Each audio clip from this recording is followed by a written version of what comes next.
we're looking at it.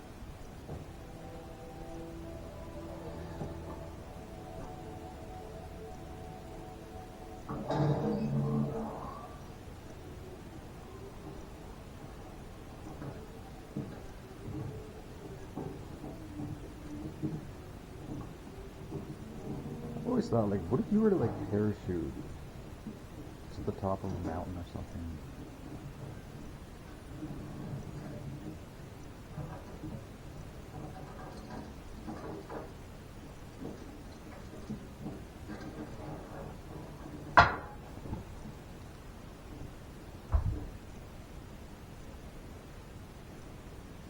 That's the issue, I think that is one of those English barge doors. The contractors use it to blast rock for the ground president. It's low prison and more powerful than Semtex. My responsibility ends at that door. I want to make one thing absolutely clear, Mr. Garrett. This is your decision. It's got nothing to do with the Pakistan. Which is a legal way of saying I think it's madness. Magnificent madness, sir.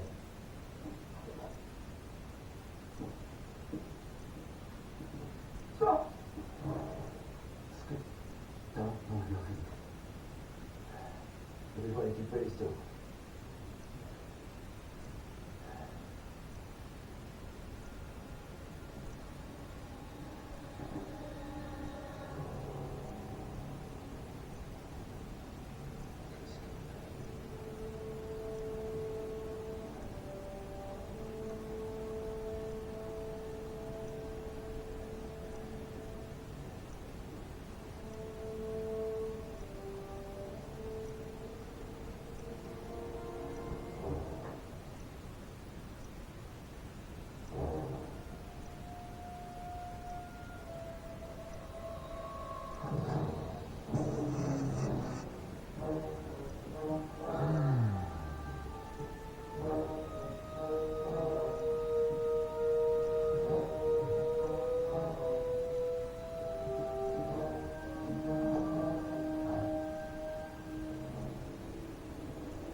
Struck.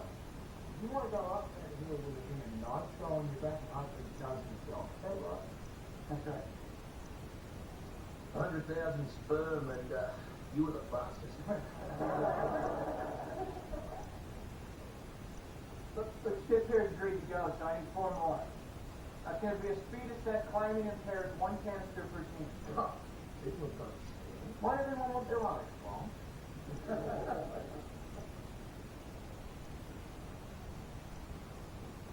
I think I'd be good at this. Just like, I'm so used to conserving energy. I'm not one to walk away from something like this, but I think it's suicide. We just leave up there. What do you call that? Reality. You're willing to risk 6 lives for the sake of 3? How do you feel about that? Same way you do. Your best friend died on every decision. Well, say he had. What if it was him up there right now? I will go. Ali is my cousin. It is my duty.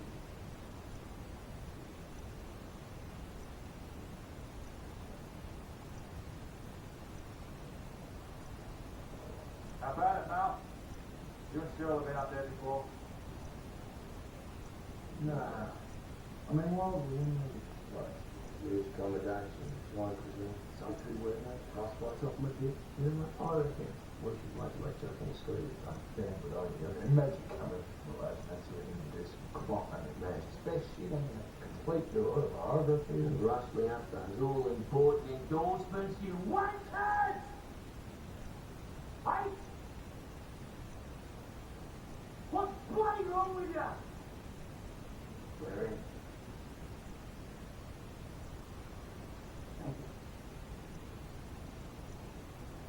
I need 1 more.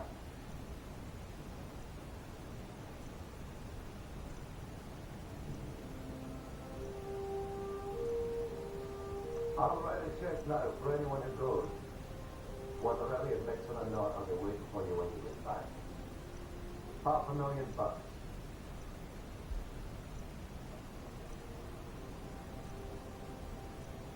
I'll do it for 20. Does that include the ticket?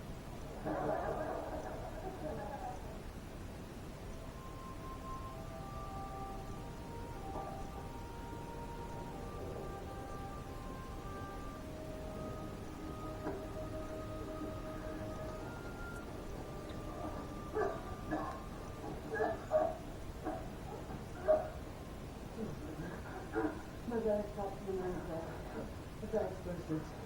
Said you're gonna blast him around.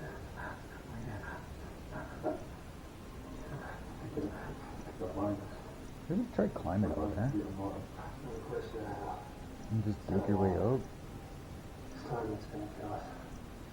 We have to lay out a schedule. Regiment, we all have this time. Pretty much that's it. You don't keep drinking. Now, I figure 3 water bottles. You have a cup each every 2 hours. After that, fuel cells enough ice. Finally, use the best syringes. Chances are a long one will be sick. Keep to the schedule. Keep to it. Maybe you can hold out. And we need to get in this rig ground so last one position. Close as you can figure. She says you're about 300 feet above the anvil, heading down east by southeast. So do I still. I checked the climbing manifest. This is what they have. We laid a dawn. Every 22 hours, we fill up. How high can we chop in? The source says 21,000. How high is it? He dropped us off. How fast can we get there? But I called it any place we can land from there. In 7 hours.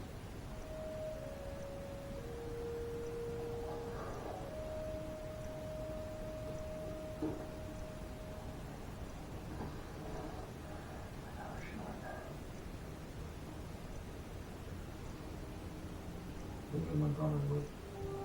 Doing members of the dark box. You think he'll do it? Well, years ago, there's this big storm on top of the mountain. Exposing the American team off the hill. Now there's 9 of them, including his wife. She was a guy. He knows there's nothing you can do to help it, but he goes anyway. The only one who did. He lost all his post and fast pump, he dragged 3 guys off the mountain. Well, they last him. Anyway. Where is he? On the mountain. So I guess that's where he always goes. They never found his wife's body, so he was excused. Like the wind. That's just what we need. Yeah. Strap on the knife.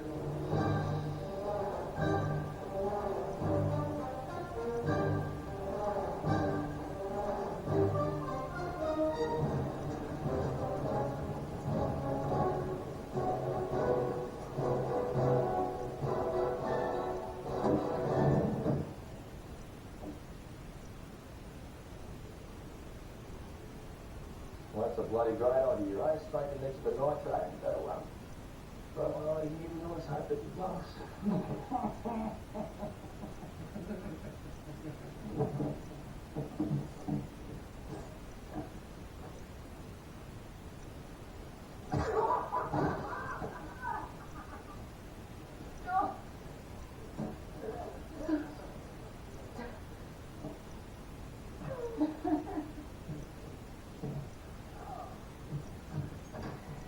Why are you yelling?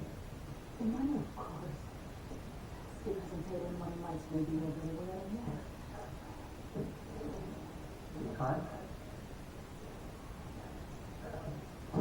Peter wants to know fucking crime. First I've seen, mate. Been quite back. Did I get it? Yeah. It was very tall.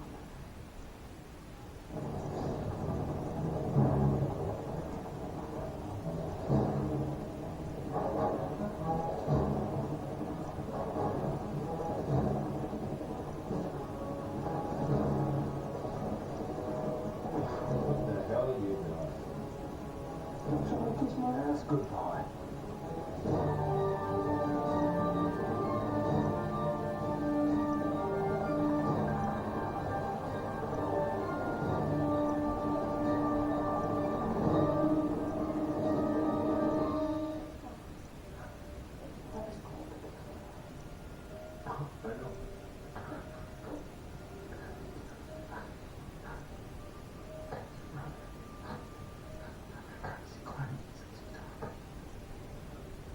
People say the lost his nerve. Okay, you're that.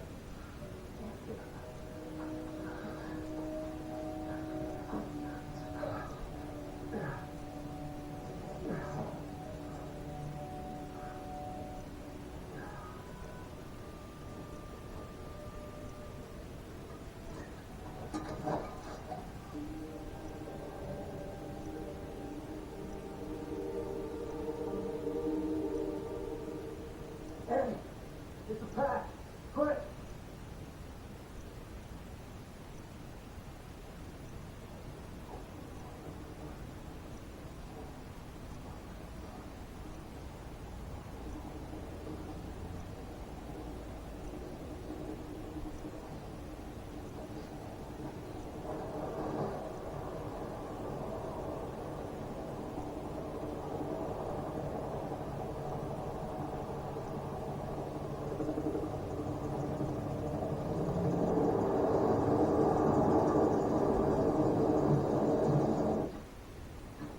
I'm not interested. You went once before. 3 men of their lives. 4 years ago, now I just climbed for myself. My father was a climber. Right, Gary? Climbed Never everything. stood a damn. No good my life, so you have someone to look up to. My sister's dying up there, Mr. Wick. How can you just ignore it? Lecture to get the facts straight and make it less embarrassing. Up there, you're not dying, Mr. Garrett. You're dead.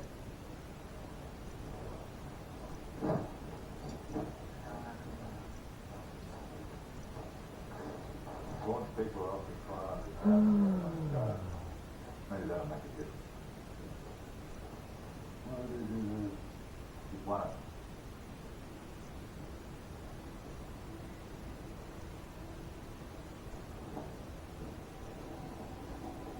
What's the supply situation? Not between 2 hours. Me too. Coordinating a face. Once people. What's a mistake? There's someone down there I can trust. Taylor? You know the mountain better than anyone. What are you talking about? Skip's one of the best climbers. Before we get started, let's agree on one thing. This is not one of those climbing democracies. On a rescue mission, we don't vote, we don't question, we don't argue. You listen to me exactly as I say. Chopper will pick you up on the way back.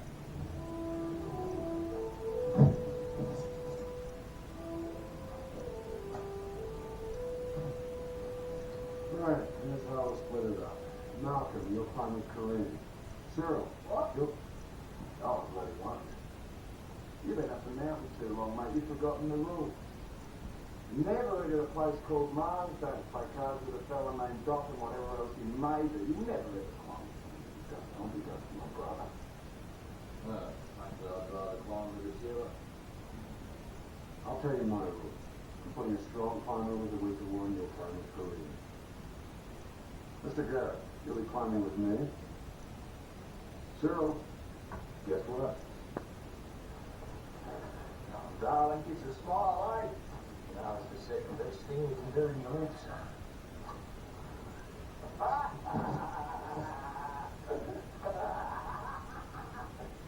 We'll take the West Ridge, Cyril up through the mushroom, Malcolm hockey stick going. I've been up all of them, speed about the same.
seemed to have something on his mind. The conversation was clearly something he felt he didn't have to talk about. Probably felt awkward. You startled me, he said. Maybe. The man looked around to him again and slightly raised his eyebrows. He said. I said you startled me. Do not be alarmed. I will not harm you. Arthur frowned at him. But you shot at us. They were missiles, he said. The man gazed into the beard. A slight glow from Marvin's eyes past very faint, rich shadows of the huge carcass of the whale. The man chuckled slightly. An automatic system, he said. He gave a small sigh. Ancient computers ranged in the bowels of the planet. Thick away the dark millennia and the ages, hang heavy on the dusty databanks.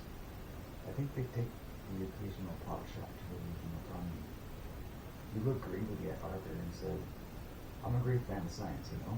Oh, really?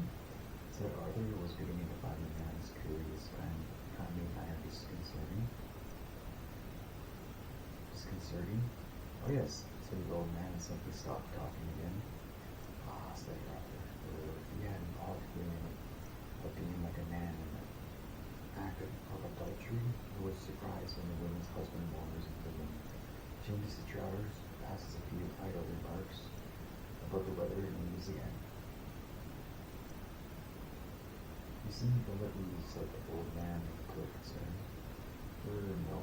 Well, yes. Actually, you see, we weren't really expecting to find anybody about, in fact. I sort of gathered that you were all dead or something. Dead? Said the old man. Good gracious, you know. Yeah, but slept. Slept, said Arthur incredulously. Yes, through the economic recession, you see, said the old man, apparently unconcerned about the weather. Arthur understood a word he was talking about or not. Arthur had to prompt him again. Her economic recession? Well, you see, 5 million years ago, the galactic economy collapsed, and seeing that custom-built planets are something of a luxury commodity, you see. He paused and looked at Arthur. You know, we built planets, do you? Yes, only. Well, yes, Arthur, I sort of gathered. Fascinating trade, said the old man, and a wistful look came into his eyes. Doing the coastline was always my favorite. Used to have endless fun doing the little bits of floors. So anyway, he said, trying to find his start again, the recession came and we decided it would save a lot of bother if we just slept through. So we programmed the computers to revive us when it was all over. The man stifled a very slight yawn and continued. Computers were indexed linked to the galactic stock market prices, you see. So all happened when everybody else has rebuilt the economy enough to afford our rather expensive services. I'm trying to sleep off this cold, man, this flu. I'm gonna try and sleep some more. Arthur, a regular Nerdian reader, was deeply shocked at this. That's a pretty unpleasant way to behave, isn't it? Is it? Said the old man loudly. I'm sorry, I'm a bit out of touch. He pointed down to the crater. Is that robot yours, he said? No, from a thin metallic voice from the crater. I'm mine. Nobody owns him. If you call it a robot, I muttered Arthur. It's more sort of electronic salting machine. Bring it, said the old man. Arthur was quite surprised to hear a note of decision suddenly present in the old man's voice. Called to Marvin, who crawled up the slope, making a big show of being lame, which he wasn't. On second thoughts, said the old man, leave it here. You must come with me. 3 things are afoot. He turned towards his craft, which now no apparent signal had given, now drifted quietly towards them through the dark. Arthur looked down at Marvin, who now made equally big show of turning round the Ursi and trudging off down in the crater, again muttering sour nothings to himself. Come, called the old man, come now, or you will be late. Wait, said Arthur, what for? What is your name, human? Dent, Arthur Dent, said Arthur. Late as in a late denture, dentardent, said the old man. Certainly good one. It's sort of, Tourette, you see. Amanda was still looking, came into the tired old eyes. I've never been very good at them myself, but I'm told that they can be very effective. Arthur blinked at him. What an extraordinary person, he muttered to himself. I beg your pardon? Said the old man. Oh, nothing, I'm sorry, said Arthur in embarrassment. All right, where did we go? In my air car, said the man, motioning Arthur to get to the craft which had settled silently next to them. We were going deep to the bowels of the planet where even now our race is being revived from this 5 million year slumber. Aglathia awakes. Arthur shivered involuntarily as he seated himself next to the old man. The strangeness of it, the silent bobbing movement of the craft that soared into the night sky, quite unsettled him. He looked at the old man, his face illuminated by the dull glow of tiny lights on the instrument panel. Just in case anybody else is having trouble sleeping.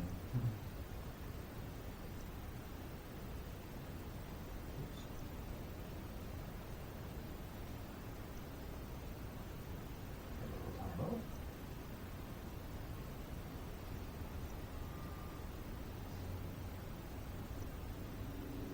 He looked at the old man, his face illuminated by the dull glow of tiny lights on the instrument panel. Excuse me, he said to him. What is your name, by the way? My name, said the old man, and the same distant sadness came into his face again. He paused. My name, he said, is Slarter Barfast. Arthur practically choked. I beg your pardon, he spluttered. Slarter Barfast, repeated the old man quietly. Slarter Barfast. The old man looked at him gravely. I said it wasn't important, he said. The air car sailed through the night. It is an important and popular fact that these things are not always what they seem. For instance, on the planet Earth, man had always assumed that he was more intelligent than dolphins because he had achieved so much, the wheel, New York, wars, and so on, whilst all the dolphins had ever done was muck about in the water having a good time. But conversely, the dolphins had always believed that they were far more intelligent than man, for precisely the same reason. Curiously enough, the dolphins had long known of the impending destruction of the planet Earth and had made many attempts to alert mankind to the danger, but most of their communications was misinterpreted as amusing attempts to punch footballs or whistle for tidbits, so they eventually gave up. What's a tidbit?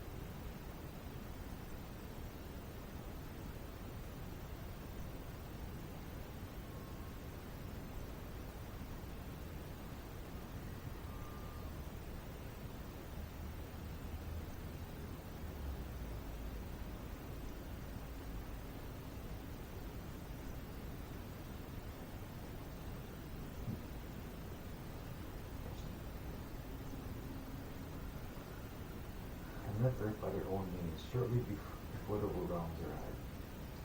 The last ever dolphin message was misinterpreted as surprisingly sophisticated attempt to do a double backwards somersault through a hoop whilst whistling the Star-Spangled Banner, but in fact that message was this: so long and thanks for all the fish.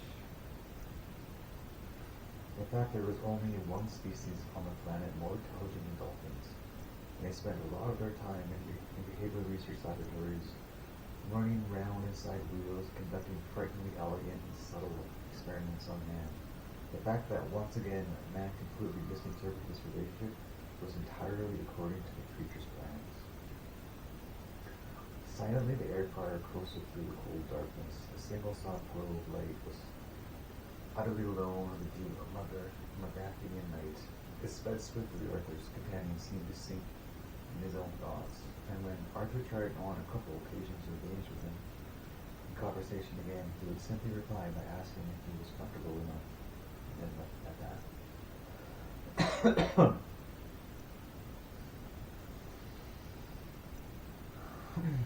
Arthur tried to gauge the speed at which they were traveling, but the blackness outside was absolute, and he was denied any reference points. The sense of motion was so soft and slight You could almost believe they were hardly moving at all.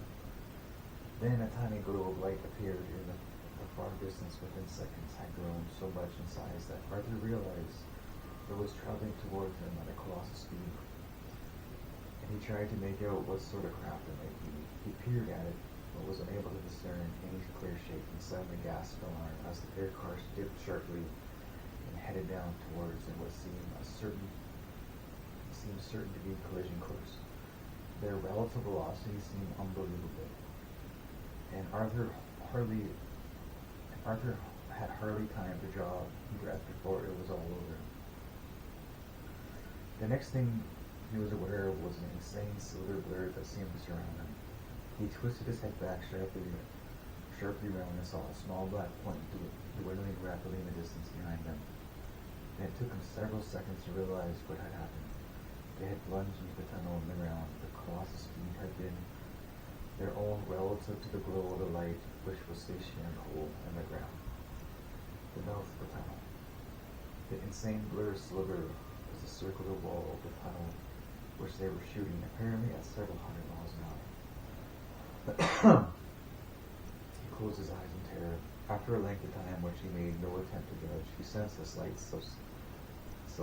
subsidence in the speed, and some while later became aware that they were gradually gliding to a halt. He opened his eyes again, and they were still in the silver tunnel, threading and weaving their way through what appeared to be the crisscross of warm convergent tunnels. When they finally stopped, there was a small chamber of curved steel. Several tunnels also had their terminus here, and farther end of the chamber, Arthur could see a large circle of dim, irritating light. It was irritating because it played tricks with the eyes. It was impossible to focus on it properly, or tell how near or far it was. Arthur guessed, quite wrongly, and might be ultraviolet. Lord of Arthast turned and regarded Arthur with some solemn eyes. For a few minutes, he said, "You are down deep in the heart of Magrathia. How do you know I was an Earthman?" demanded Arthur. "These things will become clear to you," said the old man gently. "At least," he added, with slight doubt in his voice, "clearer than they are at the moment." He continued, "I should warn you that the chamber we are about to pass into does not literally exist within our planet. It is a little too large. We are about to pass through a gateway into a vast tract of hyperspace and may disturb you." Arthur made nervous noises. Slard of Arthas touched a button and added, "Not entirely researchy. It scares the willies out of me. Hold tight." The car shot forward straight into the circle of light. Suddenly, Arthur had a fairly clear idea of what infinity looked like. It wasn't infinity, in fact. Infinity itself looks flat and omniscient. Looking up into the night sky is looking into infinity. Distant is incomprehensible and therefore meaningless.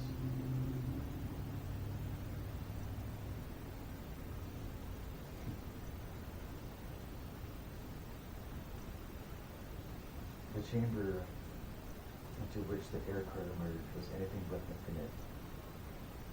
It was just very, very, very big. So big it gave him the impression infinity was far better than infinity itself.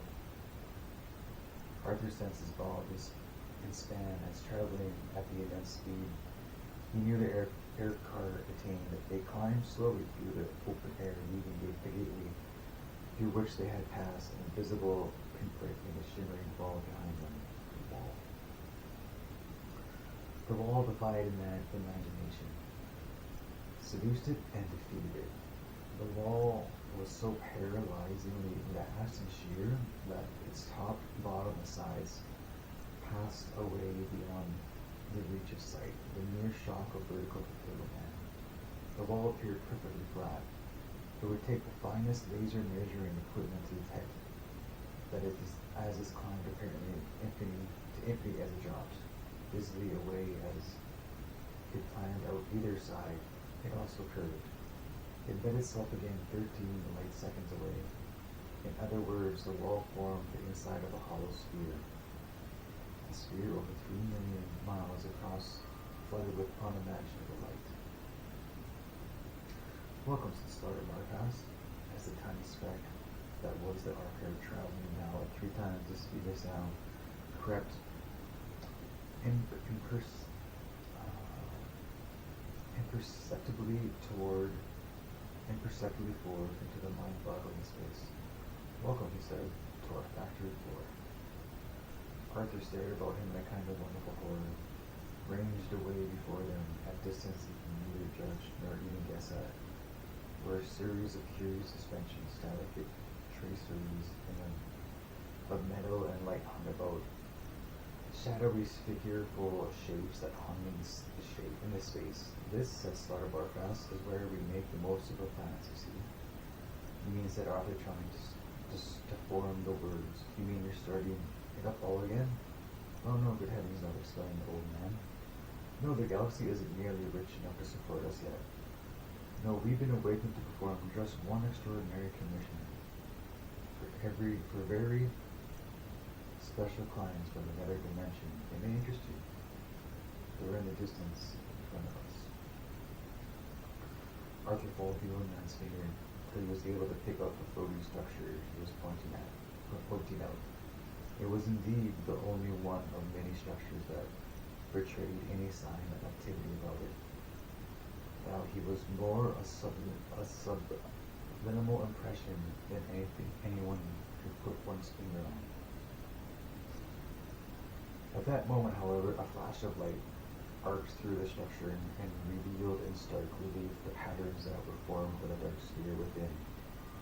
Patterns that Arthur knew, rough, blobby shapes that were as familiar to him as the shape of words. Part of the furniture of his mind. For a few seconds he sat in stunned silence as the images rushed around his mind and tried to find somewhere to settle down and make sense.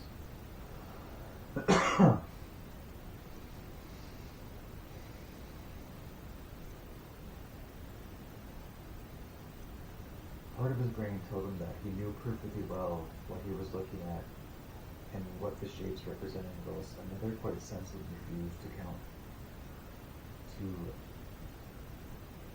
countenance the idea. I never heard of this word. I think I know it.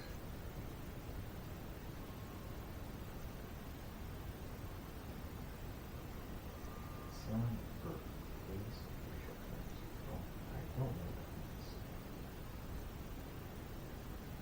The idea advocated responsibility for any further thinking in that direction.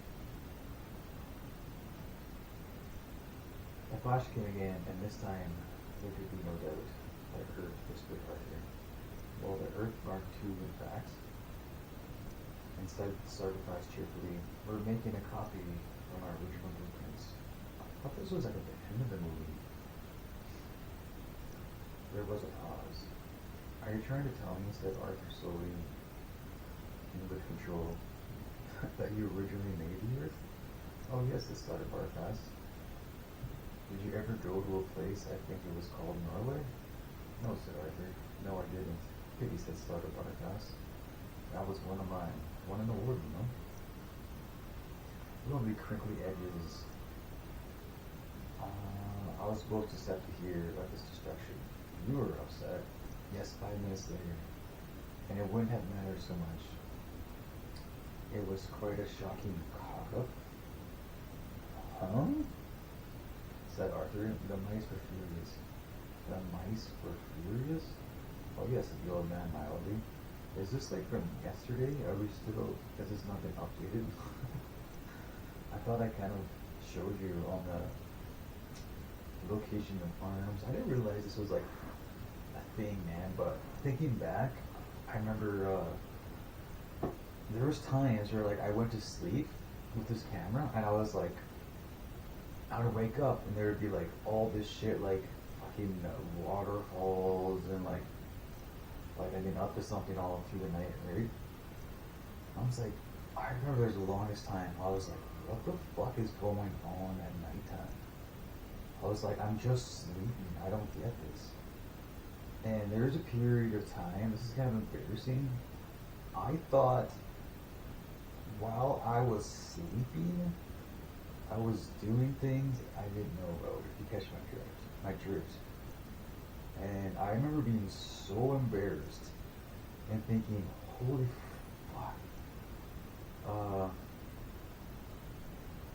And I don't think I talked about it.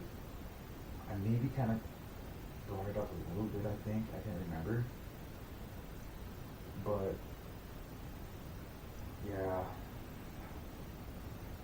I don't understand. I don't know, like, do I have to sleep with my clothes? I don't know. I'm gonna have to figure this thing out. I don't know. Is this good with this? I have to do the upload to see. I can't see myself at night, so I don't know. And I get cold, and like, I cover myself up, and then like I'll wake up. I'm like, oh fuck, I'm covered. And I'll pull down my covers. Huh? Said Arthur. Oh yes, said the old man. I believe. Yes, well, so I expect there were dogs and cats, duck-billed and platypus, but they hadn't paid for it, you see, had they? Look, said Arthur, would it save you a lot of time if I just gave up and went mad now? For a while, the air car flew on in awkward silence. Then the old man tried patiently to explain. Earthman, the planet you lived on was commissioned, paid for, and run by mice. It was destroyed 5 minutes before the completion of the purpose for which it was built, and you've got to build another one. Only one word was registered with Arthur. Mice? He said. Indeed, Earthman. Look, sorry. Are we talking about the little white furry things with the cheese fixation and women standing on tables screaming in the early 60s sitcoms? Sly Barfest coughed politely. Earthman, he said. It is sometimes hard to follow your mode of speech. Sorry. Remember, I have been asleep inside this planet of Megarathia for 5 million years. And now little of these early 60s sitcoms of which you speak, these creatures you call mice, you see, they are not quite as you appear. They are merely the protrusion into our dimension of vast, hyper-intelligent, pan-dimensional beings.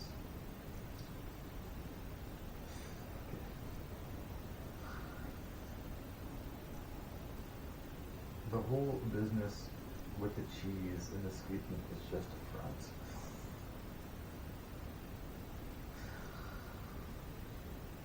The old man paused with a sympathetic frown and continued. They've been experimenting on you, I'm afraid. Arthur thought about this for a moment, and then his face cleared. Ah, no, he said. I see the source of the misunderstandings now. No, look, I feel like I'm a perfect subject for some sort of experiment. And I feel like there's something going on to that. Like, I don't know, you guys are like psychologically like doing things to like, I don't know, I've considered that myself. I feel like this is such a unique situation that maybe it is a good idea to do some sort of experiment on me. I feel like if there were some sort of benefit to people's lives in the future, I would agree to that. You guys are interested? It has to be something that helps people.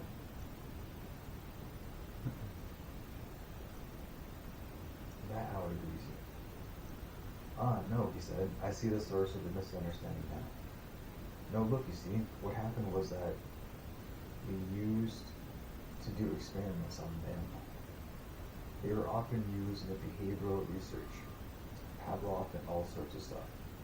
So what happened was that the mice would be set all sorts of tests, learning to ring bells, run around mazes and things so that the whole nature of the learning process would be examined.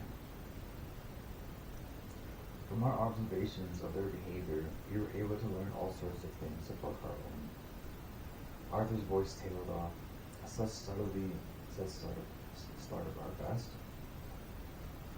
One has to admire it. What's it, Arthur? How better disguise their real natures and how better to guide your thinking. Suddenly running down a maze the wrong way, eating the wrong bit of cheese, unexpectedly dropping dead of myelomatosis. If it's finally calculated, the cumulative effects is enormous. He paused for effect.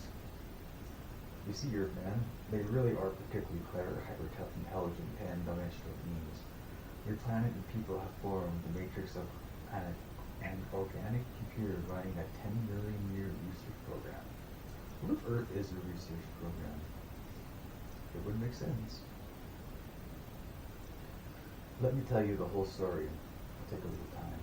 Time, said Arthur weakly. It's not purely one of my problems.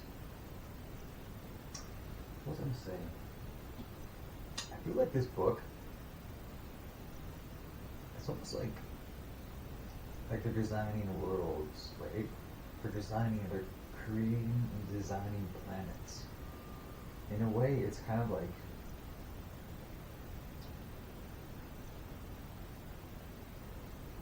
similar to that of what you would see if this was a simulation, and if it was like a simulation to do behavioral experiments on people. It'd be like kind of like a microcosm of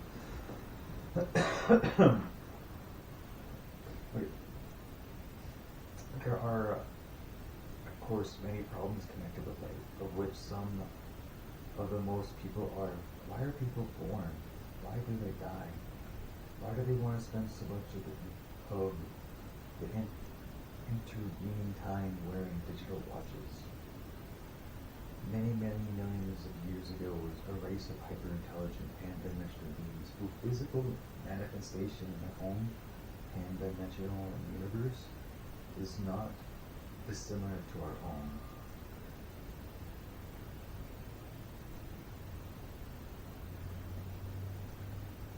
I got so fed up with the constant bickering about the meaning of life, which used to interrupt their favorite pastime of Brockian Ultra Cricket, a curious game which involves suddenly hitting people for no readily apparent reason and then running away, that they decided to sit down and solve the problems once and for all. And to this day, they built themselves a stupendous supercomputer which was so amazingly intelligent that even before its databanks had been connected, it had already started from, I think, therefore I am, and got as far as deducing the existence of rice pudding and income tax before anyone managed to turn it off. It was the size of a small city. Its main council was installed in a specially designed executive office, mounted on an enormous executive desk of finest ultra mahogany topped with a rich, ultra rare leather. The dark carpeting was discreetly sumptuous. Exotic pot plants and tastefully engraved prints of the principal computer programmers and their families were deployed liberally above the room, and stately windows looked out upon the tree-lined public square. On the day of great turning, two soberly dressed programmers with briefcases arrived and were shown discreetly into the office. They are aware that this day they would represent their entire race in its greatest moment, but they conducted themselves calmly, quietly, as they seated themselves deferentially before the desk, opened their briefcase, and took out their leather-bound notebooks. Their names were Lunkwell and Fook. For a few moments they sat. I love the names in this book. They sat in respectful silence. Then, after exchanging a quiet glance with Fook, Lunkwell leaned forward and touched a small black panel. The subtle list of hums indicated that the massive computer was now in total active mode. After a pause, it spoke to them in a voice rich, resonant, and deep.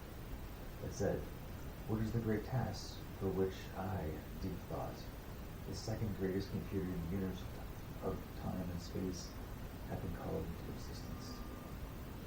Lunkwell and Fook glanced at each other in surprise. "Your task, O computer?" began Fook. "Oh, wait a minute. This isn't right, said Uncle worried. You distinctly designed this computer to be the greatest one ever, and we're not making do with the second best, Deep thought. He addressed the computer. You are not as we designed you to be, the greatest, most powerful computer in all time. I describe myself as the second greatest. Intone Deep thought. And such I am. Another word look passed between the two programmers, and Uncle cleared his throat. There must be some mistake, he said.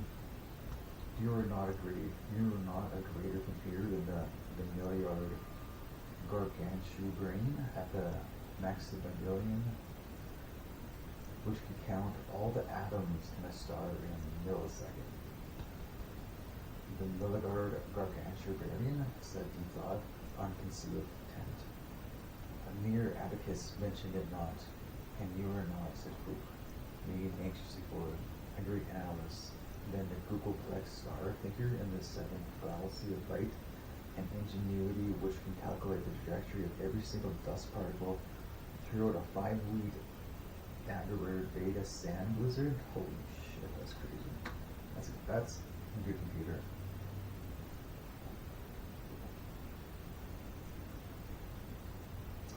A 5-week sand blizzard, said Deep. I thought hastily. What's this one? It's a cool word. I'm gonna have to shave my head. I know I probably look like shit. Display definitions.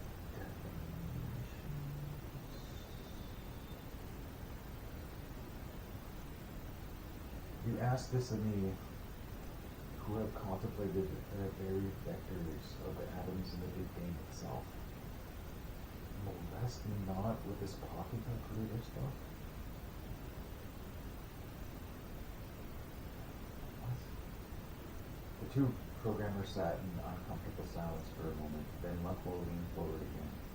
But you are not, he said, a more fiendish disputant than the great hyperbolic omnicognate neutron wrangler of Caesarius 12, the magic and the indefinable.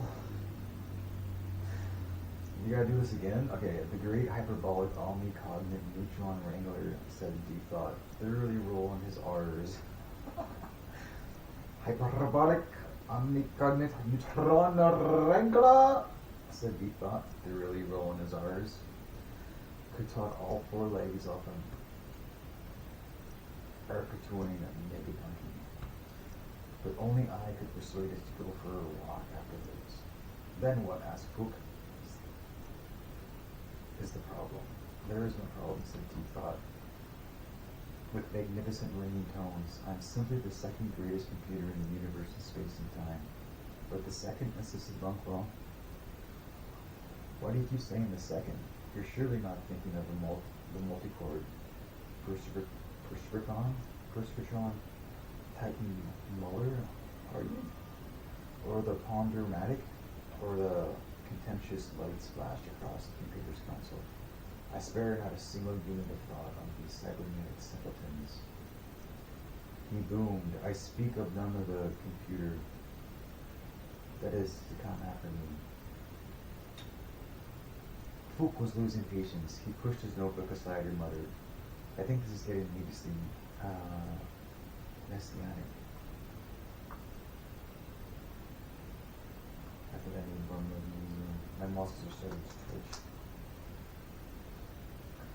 You know nothing of future time, pronounced Deep Thought, and yet, in my teeming circuitry, I can navigate the infinite delta streams of future probability and see that there must one day come a computer whose merest operational parameters I am not worthy to calculate, but which it will be my fate eventually to design. Fook sighed heavily and glanced across the inquiry. So he's going to design an even better computer himself. Can we get on and ask the question? He said. Uncle motioned him to wait. What computer is this of which you speak? He asked. I will speak of it no further in this present time, said Deep Thought. Now, ask what else of me in you will that I may function. Speak. They shrugged at each other. Fook composed himself. Oh, Deep Thought Computer, he said. The task we have designed you to perform is this. We want you to tell us, he paused, the answer. The answer, Deep Thought? The answer to what? Life, urged Fook. The universe, said Lunkwell. Everything. They said in chorus. Deep Thought paused for a moment of reflection. Tricky, he said finally. Can you do it? Again, a significant pause. Yes, said Deep Thought. I can do it. There is an answer. Said 42. Said Fook with breathless excitement. A simple answer, added Lunkwell. Yes, said Deep Thought. Life, the universe, and everything. There's an answer. But, he added, I'll have to think about it. Pick a time. A sudden commotion destroyed the moment. The door flew open. 2 angry men, wearing coarse faded blue robes and belts of the Croxland University, burst into the room, thrusting aside the ineffectual flunkies who tried to bar their way. We demand admission, shouted the younger of the 2 men, holding a pretty young secretary in the throat. Come on, shouted the older one. You can't keep us out. He pushed the junior programmer back through the door. We demand that you keep us out, bawled the younger one, though he was now firmly inside the room, and no further attempts were being made to stop him. Who are you? Said Lunkwell, rising angrily from his seat. What do you want? I am Majitsi, announced the older one. I demand that I am Vroom Vondola, started the younger one. I'm gonna call this guy Mark. Mark turned to Vroom. It's alright, he explained angrily. You don't need to demand that. I already bawled Vroom, banging on a nearby desk. I am Vroom. And that is not a demand that is a solid fact. What was deemed as solid facts. No, we don't, explained Mark, in irritation that is precisely what we don't demand. Scarcely pausing for breath, Vroom shouted, we don't demand solid facts. What we demand is a total absence of solid facts. I demand that I may or may not be Vroom. But who the devil are you? Exclaimed the outraged Fook. We, said Mark, are philosophers. Now, we may not be, said Vroom, waving a warning finger at the programmers. Yes, we are, said Mark. We are quite definitely here as a representative of the amalgamated unit of philosophers, sages, luminaries, and other thinking persons, and we want this machine off, and we want it now. What's the problem? Said Lunkwell. I'll tell you what the problem is, mate. I'll tell you what the problem is, mate, said Mark. Demarceration. That's the problem. We demand, yelled Vroom. Demarceration may or may not be the problem. You just let the machines get on with adding up more, Mark. We'll take care of the internal berries. Thank you very much. You want to check your legal position, you do? Mate. Under law, the quest for ultimate truth is quite clearly the inalienable prerogative of your working thinkers. Any bloody machine goes and actually finds it, and we're straight out of a job, aren't we? I mean, what's the use of sitting up half the night arguing that there may or may not be a God if this machine only gives you his bleeding phone number the next morning? That's right, shouted Vroom. We demand rigidly defined areas of doubt and uncertainty. Suddenly, a stentorian voice boomed across the room. Might I make an observation at this point? Inquired Deep Thought. Well, go on, strike, yelled Vroom. That's right, agreed Mark. You'll have a national philosopher's strike on your hands.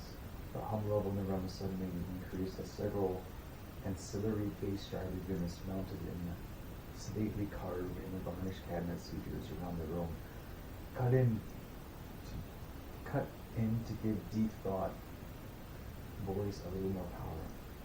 I gotta slow down. All I wanted to say, Bill, computer, is that my circuits are now irrevocably committed to calculating the answer to the ultimate question of life, the universe and everything. He paused and satisfied himself that he now had everyone's attention.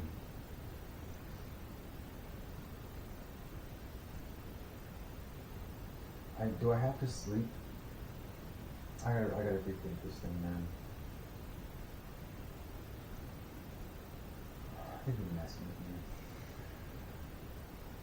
At this point, I think you're messing with me. You're trying to stress me out. This is like a war, right?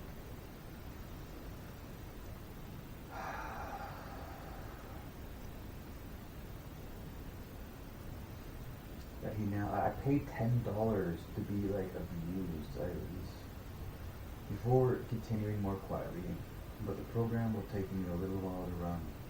Pook glanced impatiently at his watch. How long, he said. 7.5 million years, said Deep Thought. Lunko and Flunk blinked at each other. 7.5 million years, they cried in chorus. Yes, declaimed Deep Thought. I said I'd have to think about it, didn't I? And it occurs to me that running a program like this is bound to create an enormous amount of popular publicity. For the whole area of philosophy in general, everyone's going to have their own theories about what answer I'm eventually going to come up with, and who better to capitalize on that media market than you yourselves.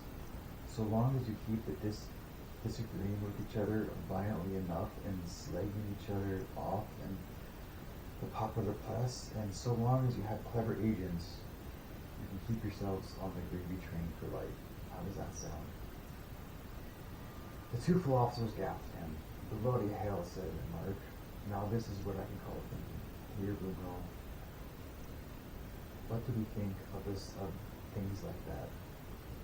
Bruno, said Bruno in a whisper. Think of our brains. Think our brains must be too highly trained, Mark. So saying, they turned on their heads and walked out the door into a lifestyle beyond their wildest dreams.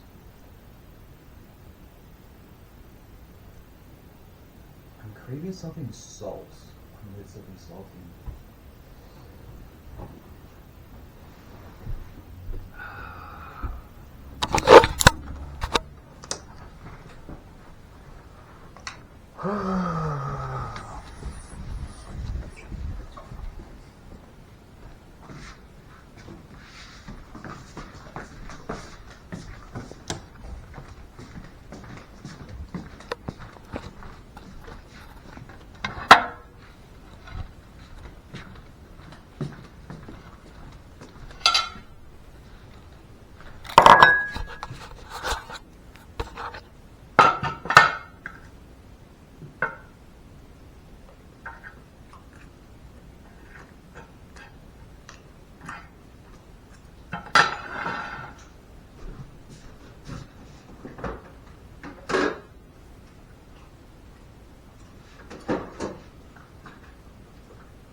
You know what the problem is I like to keep a pillow between my legs.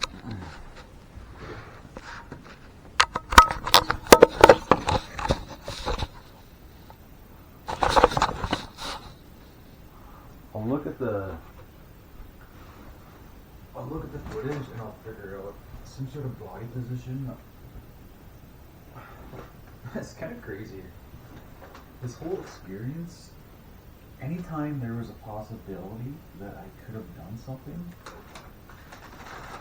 I've done it. just the possibility. It's almost like the opposite of like deniability. It's like if there's a plausibility, it happens. Which is kind of crazy to think about it. But that's your guys' own journey. That's not my journey. That's your journey.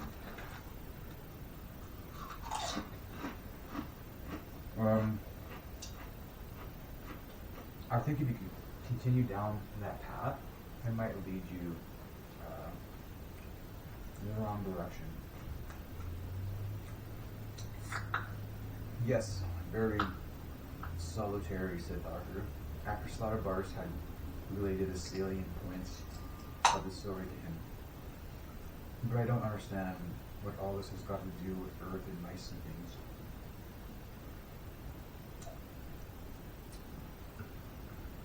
Sorry, that is but the first half of the story, Earthman, said the old man.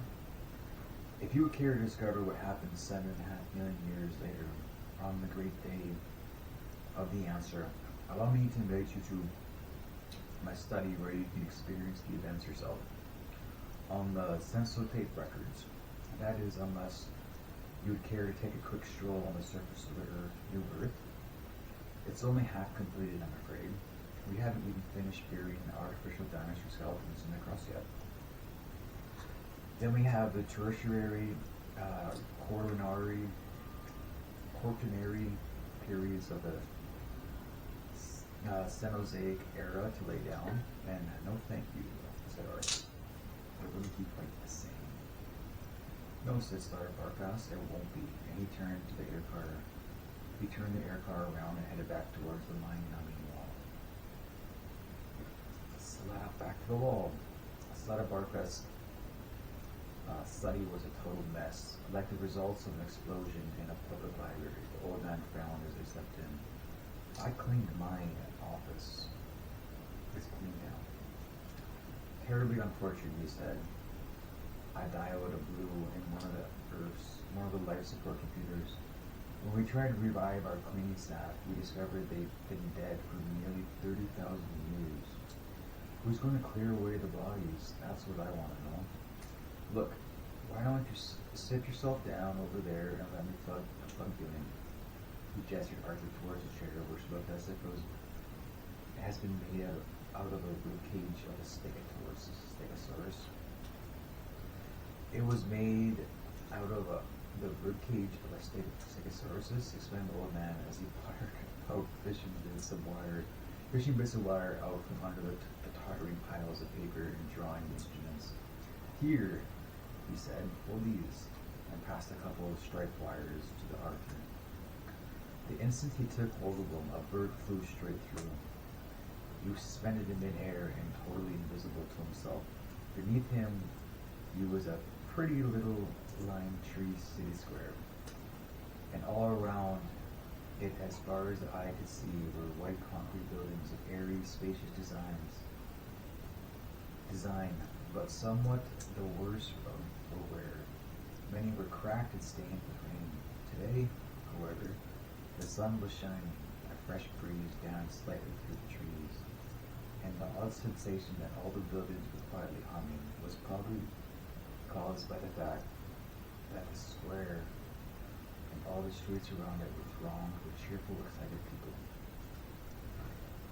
Somewhere a band was playing brightly colored flags were fluttering in the breeze, and a spirit of carnival was in the air. Arthur felt extraordinary longing stuck up in the air above it all, without much as a body to his name. But before he had time to reflect on this, a voice rang out across the square and called for everyone's attention. A man standing on a brightly dressed dais before the building, which clearly dominated the square, was addressing the crowd over a tannoy. "O people who wait in the shadow of deep thought," he cried out, "honor descendants of Rome and mark the greatest, most truly interesting pundits the universe has ever known. The time of waiting is over." Wild cheers broke out amongst the crowd. Flags and streamers and wolf whistles sailed through the air. The narrower streets look rather like centipedes rolled over their backs and frantically waving their legs in the air. 7.5 million years our race has waited for this great and hopefully enlightening day, cried the tree reader. The day of the answer. Hurrahs! Burst from the ecstatic crowd. Never again, cried the man, never again will we wake up in the morning and think, who am I? What is the purpose of life? Does it really cosmically matter? He didn't get up and go to work. For today, we finally learn once and for all the plan. I would love to go to work. I am excited for that.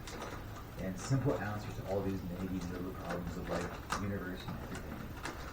If you've been around here for very long, I think you'd find some of my most joyous moments was at work. As the crowd erupted once again, Arthur found himself gliding through the air down towards one of the first stately windows of the first floor of the building behind the dais from which the speaker was addressing the crowd. He experienced a moment's panic as he sailed straight toward the window, which was past when a second or so later he found he had gotten right through the solid glass without apparently touching it. Classic. No one in the room remarked on his peculiar arrival, which was hardly surprising as he wasn't there. He began to realize that the whole experience was merely a recorded projection, which knocked 6-track 70 millimeter into a cocked hat. Alright.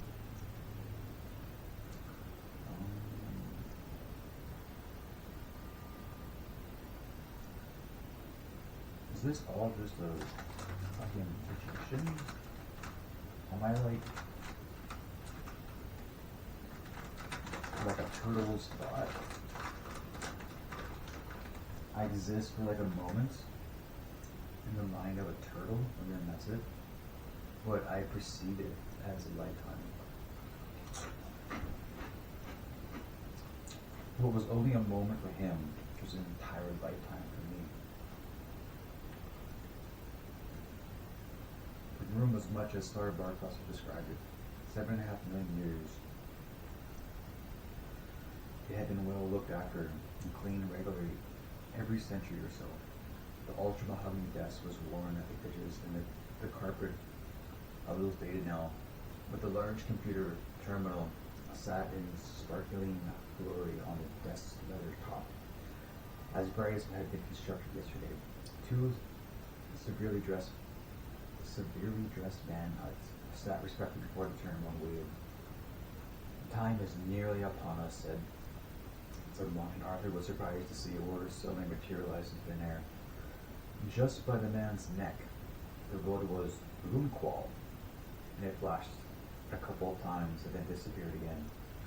Before Arthur was able to assimilate, this was the other man spoke the word. Whoosh appeared by his neck. 75,000 generations ago, our ancestors set the program in motion. The second man said, in all that time, we will be the first to hear the computer speak. An awesome prospect, whoosh. Agreed the first man, and Arthur suddenly realized he was watching a recording with subtitles. Don't do that. I see what you're doing. Don't do that. I haven't.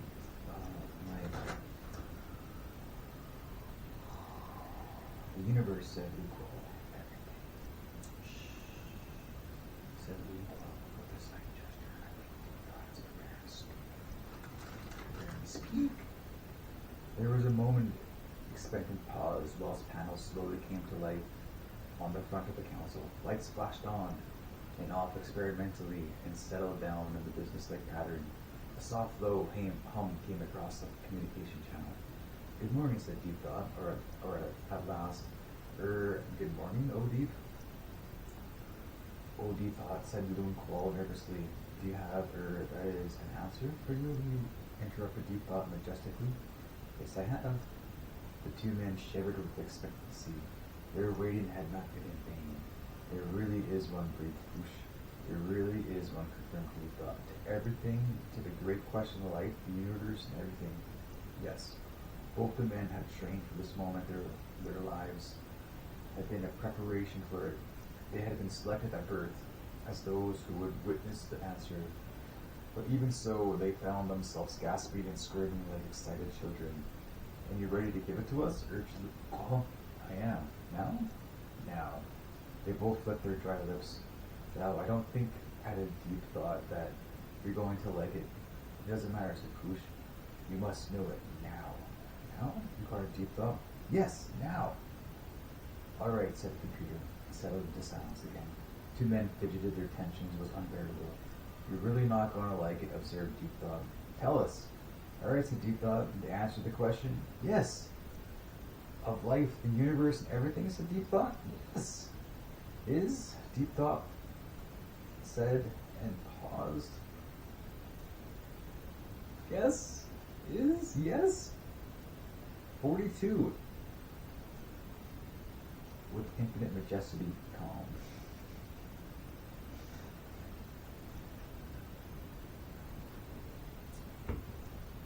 $42, huh? That is the answer. What if every answer that you could possibly give is the answer?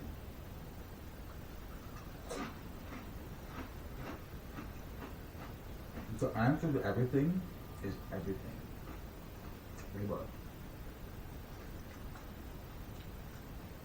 Think about it. The answer to everything is everything. Getting philosophical here. It was a long time before anyone spoke. Out of the corner of his eye, Foosh could see a sea of tense, expectant faces down in the square outside. We're gonna get lynched, aren't we? He whispered. It was a tough assignment, said Deep Thought mildly. 42! Yelled Lunqual. Is that all you got to show for it? 7.5 million years of work? I checked it very thoroughly, said the computer. And that quite definitely is the answer. I think the problem, to be quite honest with you, is that you've never actually known what the question is. But it was the great question, the ultimate question of life, the universe, and everything, howled Lunqual. Yes, Deep Thought, with the air of one who suffers fools glad. With the air of one who suffers fools gladly. That's bait. That's actually bait. A slow, stupefied silence crept over the men as they stared at the computer and then at each other. Well, you know, it's everything. Well, you know, it's just everything. Everything offered equally. Exactly, Deep Thought. Simple concept. So once you know what the question actually is, you know what the answer means. Oh, terrific, muttered Koosh, bringing aside his notebook and wiping away a tiny tear. Look, all right, said Lunqual. Can you please look? All right, said Lunqual. Can you please just tell us the question? The ultimate question? Yes, of life, the universe, and everything. Yes, Deep Thought pondered for a moment. Tricky, he said. Can you do it? Cried Lunqual. Deep Thought pondered for another long moment. Finally, he always said firmly. Both men collapsed on the chairs in despair. But I'll tell you, who can, said Deep Thought. They both looked up sharply. Who? Tell us. Suddenly Arthur began to feel his apparently non-existent skull begin to crawl as he found himself moving slowly but I can't say that word, forward towards the council. But it was only a dramatic zoom on the part of whoever had made the recording, as he assured. I speak of none but the computer, that is, to come after me, intoned Deep Thought. His voice regaining its accustomed declamatory tones. A computer whose merest operational parameters I am not worthy to calculate, and yet I will design it for you. A computer which can calculate the question to the ultimate answer.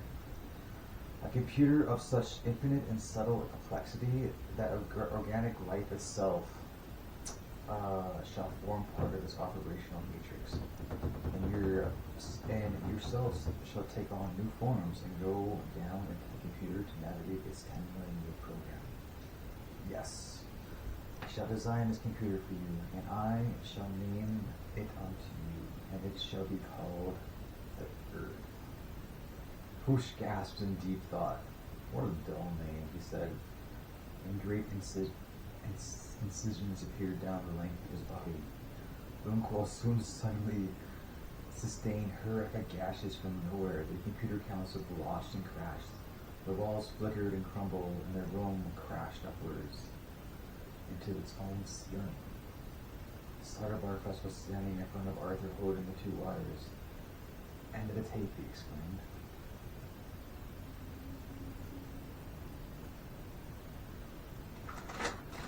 What happened there? That's how it ends? Back on.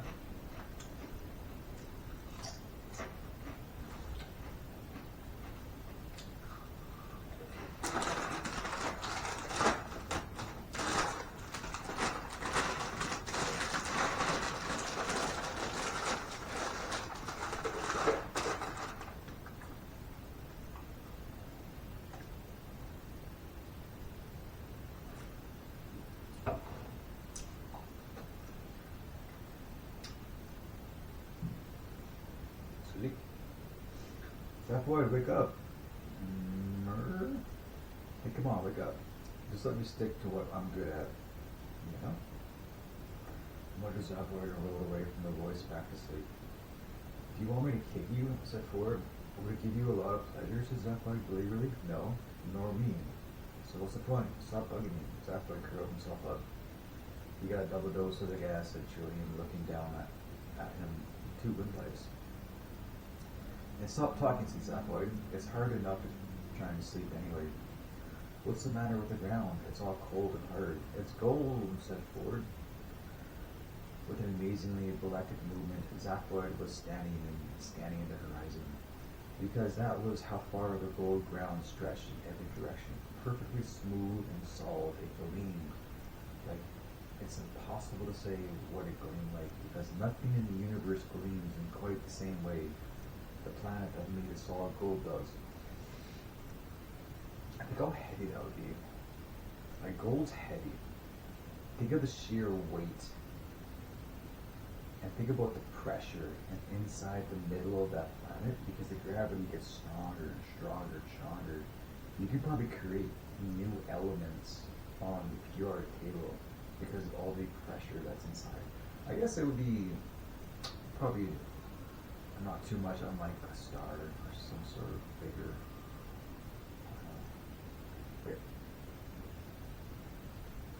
Who put all that there? Yelled Zaphoid, Google-eyed, goggle-eyed. Don't get excited, said Flork. It's only a catalog.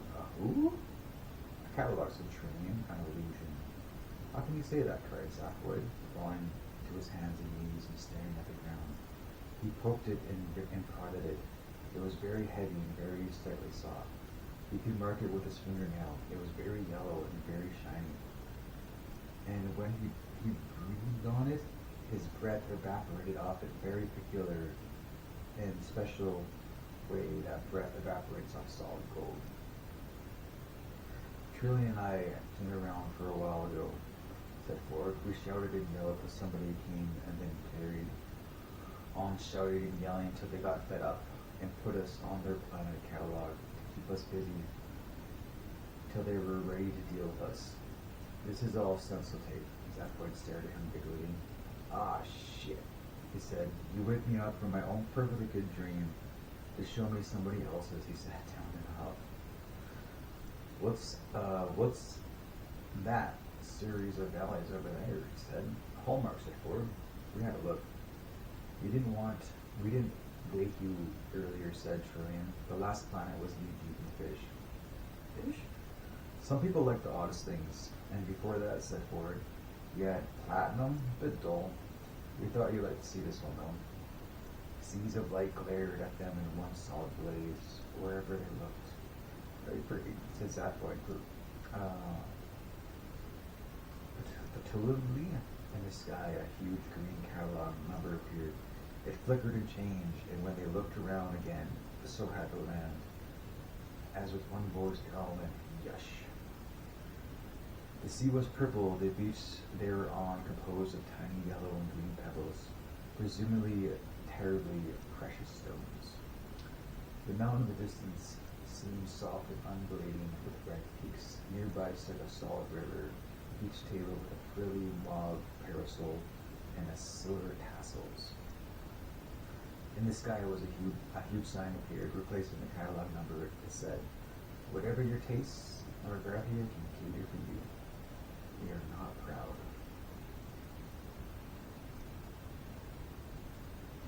And 500 entirely naked women dropped out of the sky on parachutes.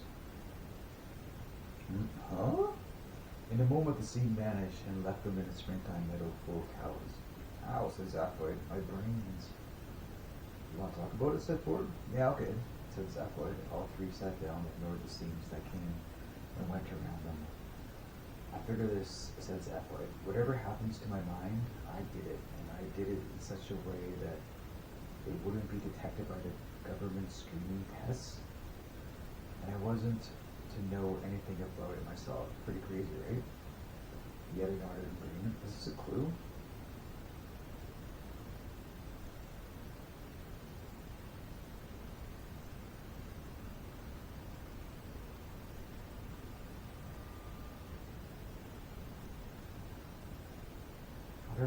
Whatever happened to my mind, I did it.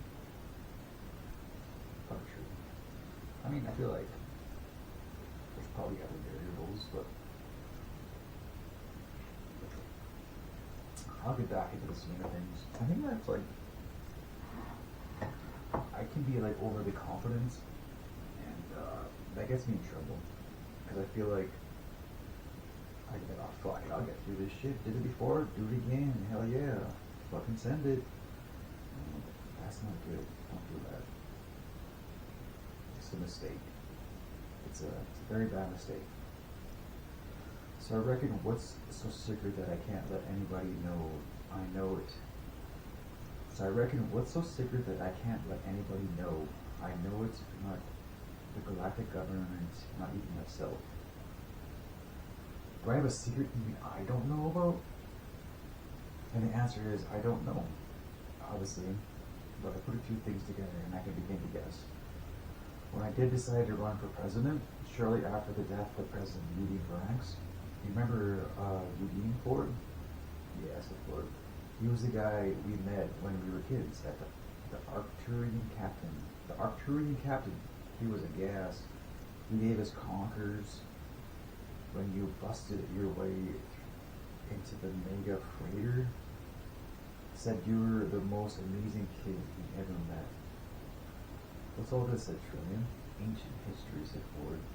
When we were kids together on Beetlejuice, the Arcturian mega freighters used to carry most of the bulky trade between the Galactic Center and the outlying regions. The Beetlejuice trading scouts used to find the markets, and the Arcturians would supply them. There was a lot of trouble with the space pirates before they were wiped out of the Dordalia's wars. And the mega freighters had to be equipped with the most fantastic defense shields known to the galactic science. They were all real brutal ships, and huge. In orbit around a planet, they would eclipse the sun. It's pretty big.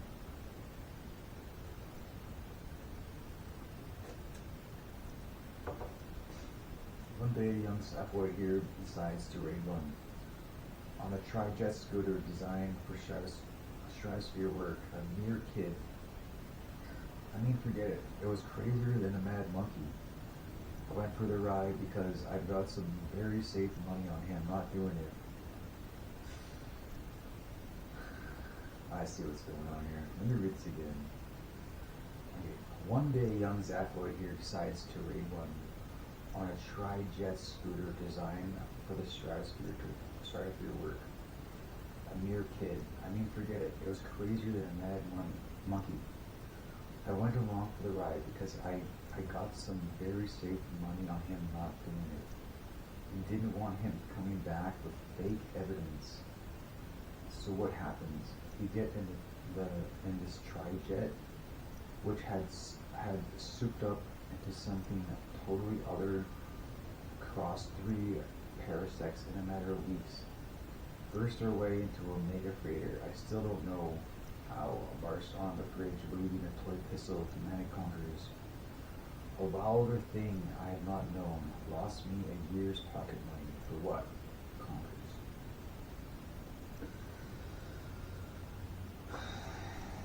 The captain was really an amazing guy. Uden Ranks, exactly. He gave us food, booze, stuff from really weird parts of the galaxy, lots of conquerors, of course, and we had just the most incredible time. Then he teleported us back into the maximum security game of Beatrice State prison. He was a cool guy. Went on to become president of the galaxy, as that what he caused. The scene around them was something I would say, right? The scene around them was currently plunged into gloom. Darkness swirled around them, and elephantine shapes lurked and sticking into the shadows.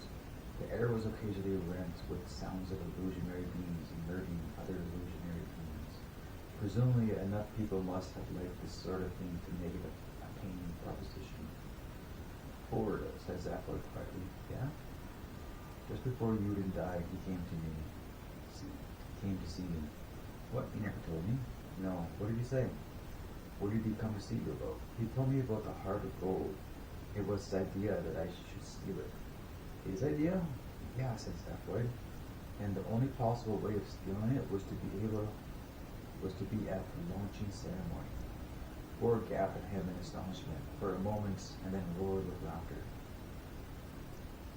Are you telling me, he said, that you set yourself up to become president of the galaxy just to steal that shit? That's it, said Zaphod, with a sort of grin that would get most people locked away in a room of soft walls. Oh, man. I wish I could explain things. Like, if you guys have questions about things that have happened, it would just be so nice. And kind of like give you some clarification. But such is life. Such is this life. But why, said Ford? What's so important about having it to know, said Zaphod? I think if I'd consciously know what was so important about it and what I needed, what I would need it for, it would have shown up on the brain screening test and I never would have passed. I think Uden told me a lot of things that are still locked away. So you think you went and mucked about inside your own brain as a result of Uden talking to you? He was a hell of a talker, yeah, but Zaphod old mate, you want to look after yourself, you know? Zaphod shrugged. I mean, you don't have any inkling of the reasons for all of this, said Ford. Zaphod thought hard about this, and doubts seemed to cross his mind. No, he said at last. I don't seem to be letting myself into any of my secrets still. I don't seem to be letting myself into any of my secrets still. Into my secrets. Letting myself into my secrets. It's interesting.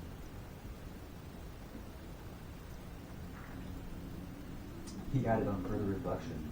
Whoa, that was scary. Did that just get added? Coincidence. I can understand that. I wouldn't trust myself further than I could spit for rats. A moment later, the last planet in the Calab vanished from beneath them, and the solid world resolved itself again. They were sitting in the plush waiting room full of glass top tables and design awards. A tall Magrathian man was standing in front of them. The mice will see, you know, he said. So there you have it, Starburst, said Starbarcast, making a feeble, perfunctory attempt to clear away some of the appalling mess of his study. So, a feeble, perfunctory attempt. I've been sick. I would understand if this was like how I am all the time, but I'm not like that all the time. I feel like you get like a window into like a section of my life where things aren't going well, and you kind of define me on that small part of my life, when in reality my life is much bigger than that. It might be something to think about if you want to be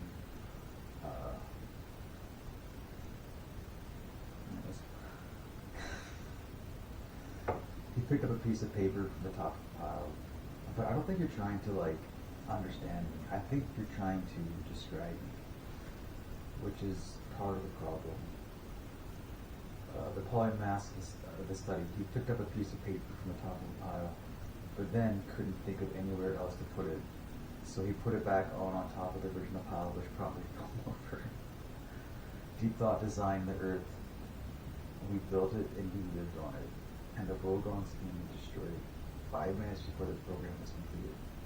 Added Arthur, not unbitterly. Yes, said the old man, pausing to gaze hopelessly around the room. 10 million years of planning and work gone just like that. 10 million years, Earthman. Can you conceive that kind of time span? A galactic civilization could grow from a single worm 5 times over in that time. Gone, he paused. Well, that's bureaucracy for you, he added. You know, said Arthur thoughtfully, all this explains a lot of things. All through my life, I've had this strange, unaccountable feeling that something was going on the road, something big, even sinister, and no one can tell me what it is.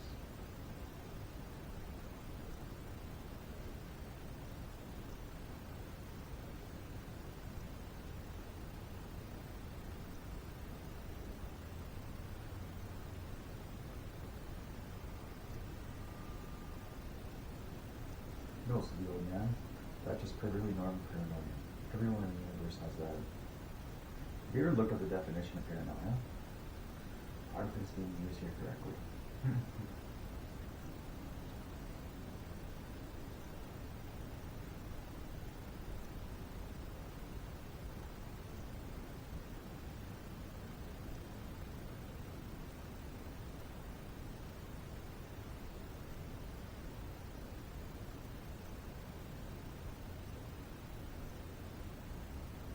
I thought it has to be drug induced. Either I thought paranoia, you need either a defined mental illness or under the influence of a drug is the definition that I read. That one's different.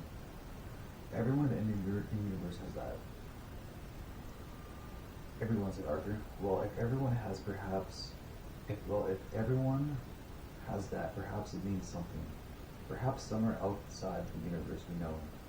Maybe, who cares, said Slaughter Barfast. Because paranoia, it was a medical term. The word paranoia, when it first started out, it was used in a medical environment. Arthur said, everyone, said Arthur. Well, if everyone, it's like the word imbecile or the R word, or R-tard, you know what I'm saying? That word is actually a medical word to define.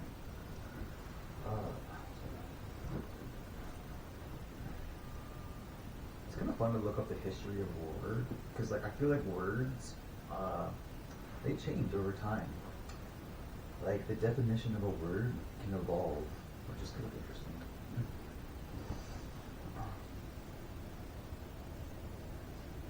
No, said the old man. That's just perfectly normal paranoia. Everyone knows it. Well, if everyone has it, perhaps it means something. Perhaps somewhere out there, outside the universe, we know. Maybe, who cares? Said Slaughter Barfast. Before Arthur got too excited. Perhaps I'm old and tired, he continued. I always think that the chances of finding out what really is going on are absurdly remote. That the only thing to do is to say, hang this sense of it and just keep yourself occupied. Look at me, I designed coastlines. I got an award from Norway. Something was going on, or something big, even sinister, and no one can tell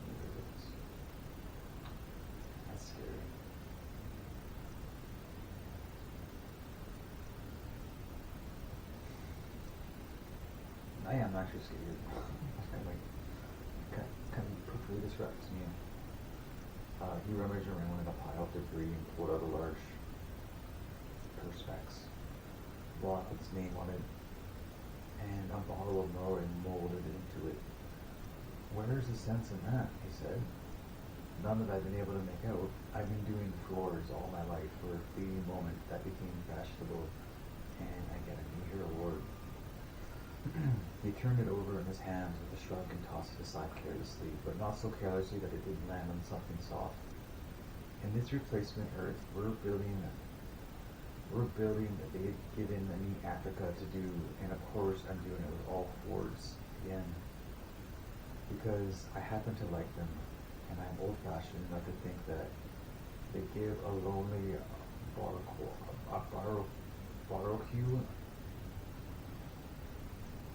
feel to a continent. And they tell me it's not equilateral enough. Equilateral? He gave a hollow laugh. What does it matter? Science has achieved some wonderful things, of course, but I'd far rather be happy than right any day. I heard that before. Was that in a movie? I'd far rather be happy than right any... Oh! Fuck, where did I hear that before?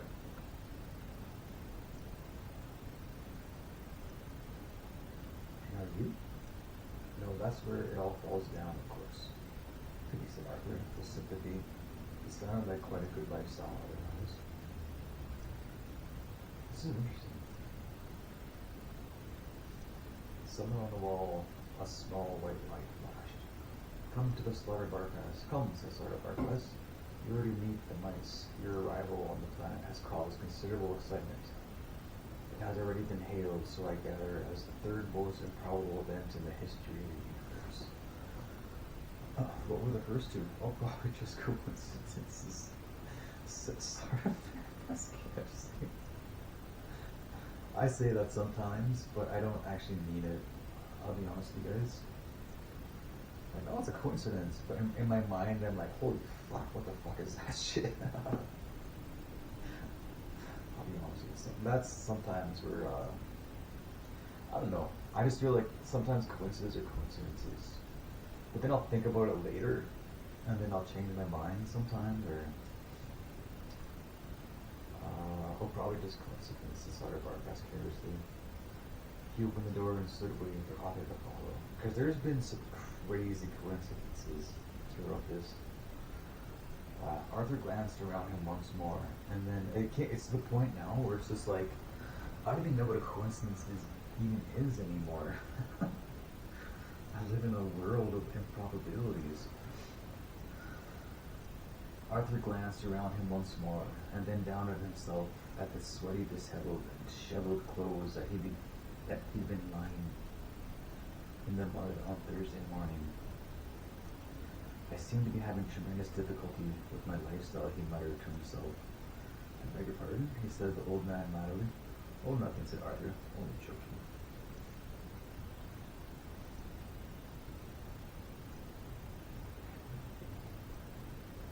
I've been having a rough go of it.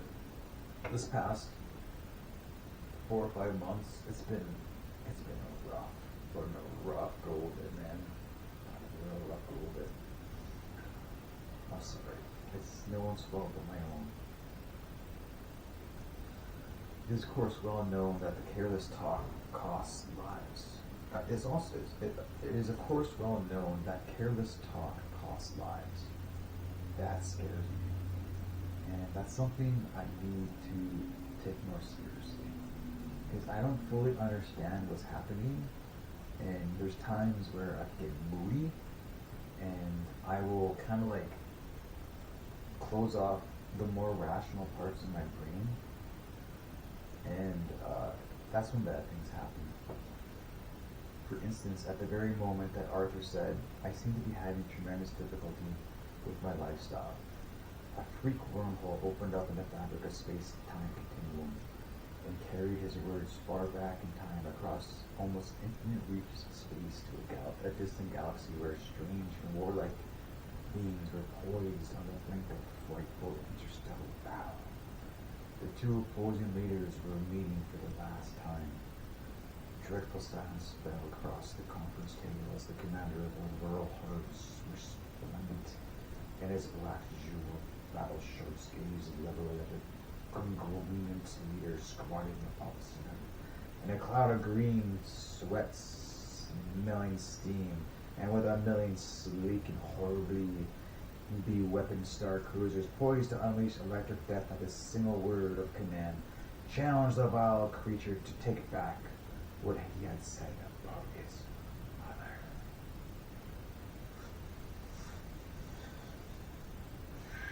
The creature stirred in his sickly blowing vapor. In that very moment, the words, "I seem to be having tremendous difficulty. I seem to be having tremendous difficulty with my lifestyle," drifted across the conference table. Unfortunately, in the Verhulm tongue, this was the most dreadful insult imaginable, and there was nothing for it but to wage terrible war for centuries. That's not good. Eventually, of course, after their galaxy had been decimated over a few thousand years, it was realized that the whole thing had been a ghastly mistake. And so the two opposing battle fleets settled a few remaining differences in order to launch a joint attack on our home galaxy, now positively identified as a source of the This book is so funny, dude. For thousands more years, the mighty ships tore across the empty waves of space and finally dived screaming on to the first planet they came across, which happened to be Earth, where due to terrible miscalculation of scale, the entire battle fleet was accidentally swallowed by a spot.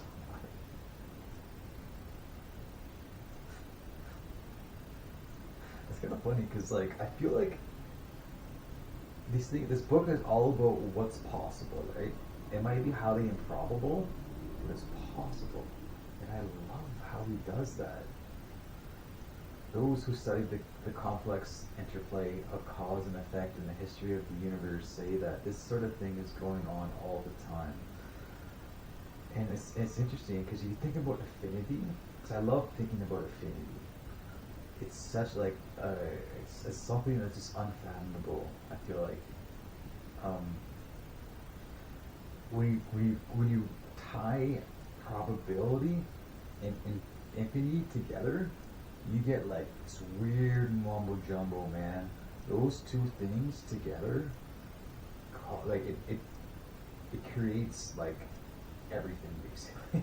You know, it's like anything can happen, and anything can happen forever. It's just kind of crazy to comprehend. A short air car trip brought Arthur and the older Margarita to a doorway. They left the car and went through the door into a waiting room full of glass-top tables and first checkerboards. Almost immediately, a light flashed above the door. At the other side of the room, they entered. "Arthur, you're safe," a voice said. "Am I?" said Arthur, rather startled. "Oh, good." The lighting was rather subdued, and it took him a moment or so to see forward. Trillian and Zaphoid sitting around a large table, beautifully decked out with exotic dishes, strange sweetmeats, and bizarre fruits.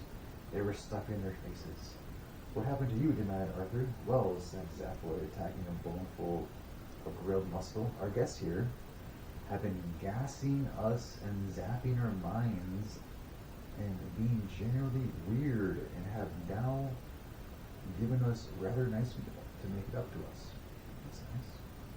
"Here," he said, hoiking out a lump of evil-smelling meat from a bowl.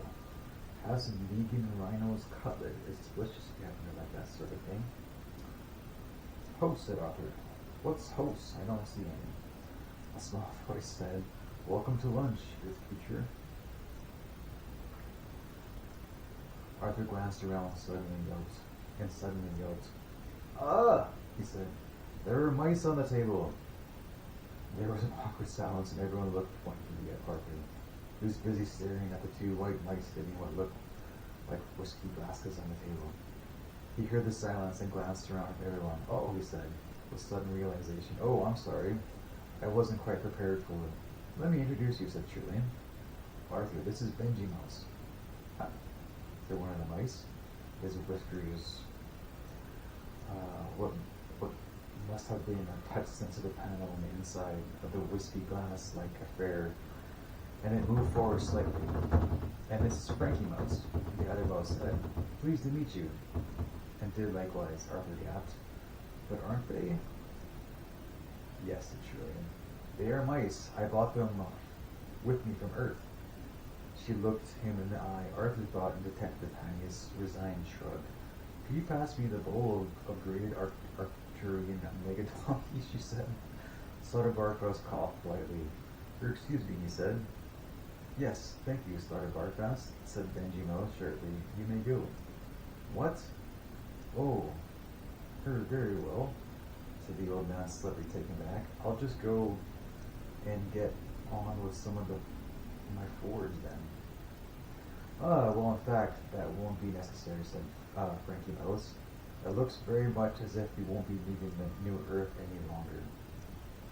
He swiveled his pink little eyes. Not now that we have found a native of the planet who was there seconds before it was destroyed. What? Correct, Slaughter Barfast, I asked. You can mean that? I've got thousands of glaciers poised and ready to roll over Africa. Well, perhaps you can take a quick skiing holiday before you dismantle them, said Frankie acidly. Skiing holiday, cried the old man. Those glaciers are works of art, elegantly sculpted contours, soaring pinnacles of ice, steep majestic ravines. It would be sacrilege to go skiing on high art. That's how you enjoy art. I feel like art is most enjoyed while using it. Thank you, Slaughter Barfast, said Benji firmly. That will be all. Video games are a good example of that. Yes, sir, said the old man coldly. Thank you very much. Well, goodbye, Earthman, he said to Arthur. Sports, I feel like, are art. Art that you use, that you hold, that you act. With a brief nod to the rest of the company, he turned and walked sadly out of the room. Arthur stared after him, not knowing what to say. Now, said Benji Mouse to busyness. Ford and Zapwood clinked their glasses together. To business. I thought it said business. They said, I beg your pardon, said Benji. Ford looked round. Sorry, I thought you were proposing a toast, he said. The two mice scuttled impatiently around their glass transports. Finally, they composed themselves, and Benji moved forward to address Arthur. Now, Earth Creature, he said, the situation we have in effect is this. We have, as you know, been more or less running your planet for the last 10 million years in order to find this wretched thing called ultimate question. Why, said Arthur sharply. No, we already thought of that one, said Frankie, interrupting, but it doesn't fit the answer. Why? 42. You see, it doesn't work. No, said Arthur. I mean, why have you been doing it? Oh, I see, Frankie. Well, eventually, just habit. I think, to be brutally honest, and this is more or less the point, we're sick to the teeth with the whole thing and the prospect of doing it all over again. On account of those wooden bogans, quite frankly, gives me the screaming heebie-jeebies. You know what I mean? It was by the merest lucky chance that Benji and I finished our particular job and left the planet early for a quick holiday, and have since manipulated our way back. I don't like that word. Margrathia, by the good offices of your friends. Margrathia is a gateway back to our own dimension, put in Benji. Since when continued his moraine colleague?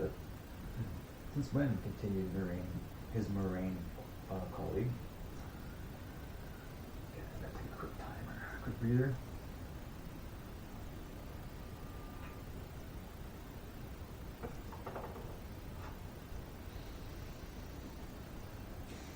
Okay.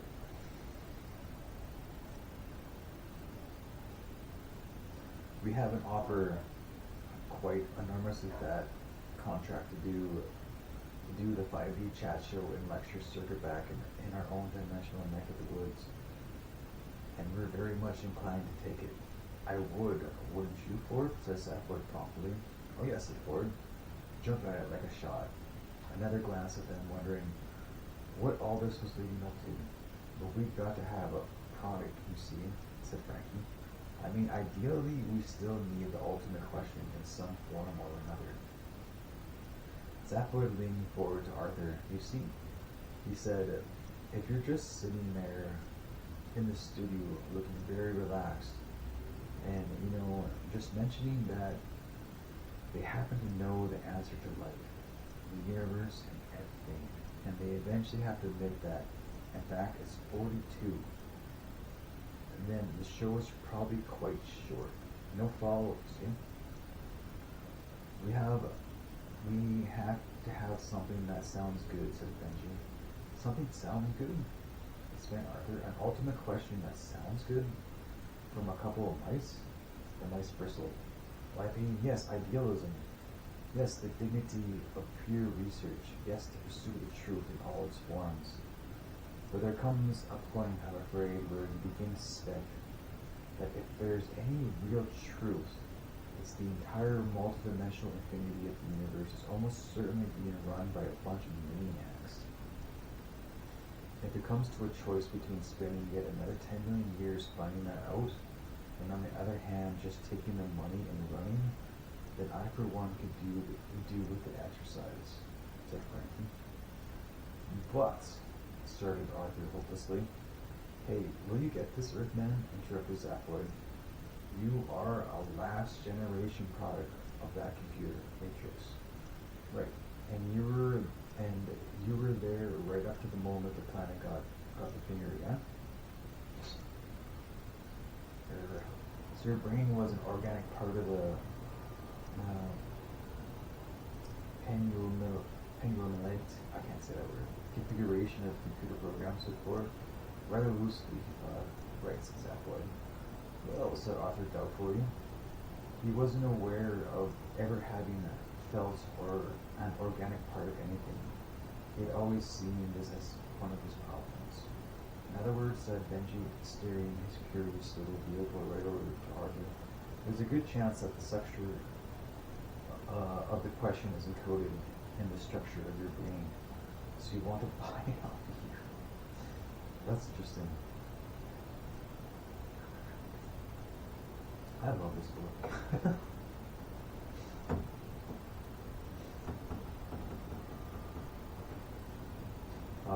What questions, said Arthur?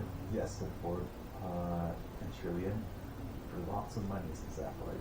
No, said Frankie. It's the brain you want to buy. What? Well, who would miss it? Inquired Benji. I thought you said you could just read his brain electronically, protested Ford. Oh yes, said Frankie. But we have to get it out first. It's got to be prepared, truly, said Benji. Nice. Thank you, Sugar Arthur, tipping up his chair, backing away from the table and work. Good day, sir.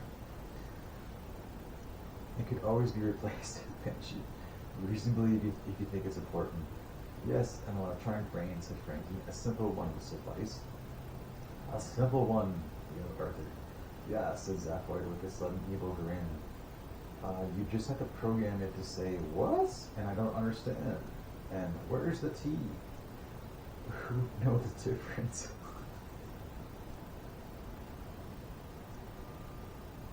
It's like, that's a good burn. What? Cried Arthur, backing away still further. See what I mean? Said Zapwoid, and howled with pain because of something Trillian did at that moment. I'd noticed the difference, said Arthur. No, you wouldn't, said Frankie. Once. You'd be programmed not to. Ford made for the door. Look, I'm sorry, mice old lads, he said. I don't think we've got a deal. I'd rather think we have to have a deal, said the mice in chorus. All the charm vanishing from their piping little voices in an instant. With a tiny, what's kind of scary? I don't know if I should talk about this, but I've actually considered I had pretty dark thoughts, right? I considered not living anymore. And every time I've done that, I want my brain to be preserved because I want, if there are answers to what's going on, I want those answers to be, I want those answers to be found. So I shouldn't talk. I probably shouldn't talk about these type of things. Hope you guys are all good out there. I'm gonna try. I'm getting better for you. You deserve better. I'd rather think we have to have it in those things. And chorus all charm aren't vanishing the piping of voices in an instant. With a tiny whiny shriek, their two glass transports lifted themselves off the table and swung through the air towards Arthur, who stumbled further backwards into the blind corner, utterly unable to cope or think anything.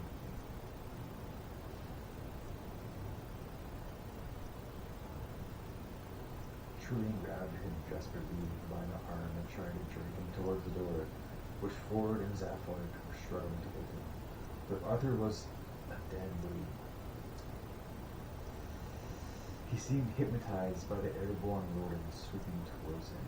She screamed at him, but he just can't. With one more yank, Ford and Zaphod got the door open. On the other side of it was a small pack of rather ugly men, who they could only assume were the heavy mob in Napolitia.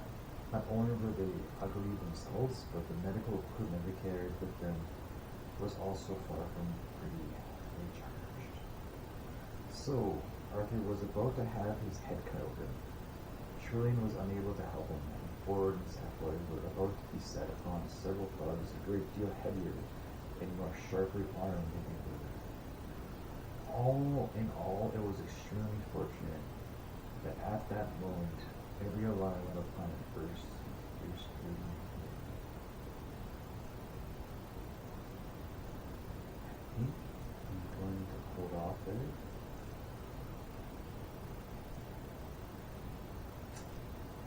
That's pretty good. It's been a lot of reading. I think that was a good hour of reading. Anyways, that's the end of that. We will reading break.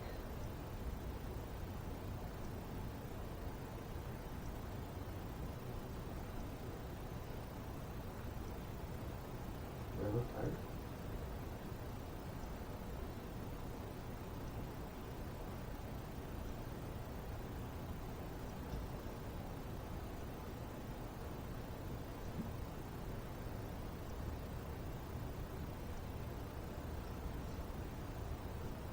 The yellow one.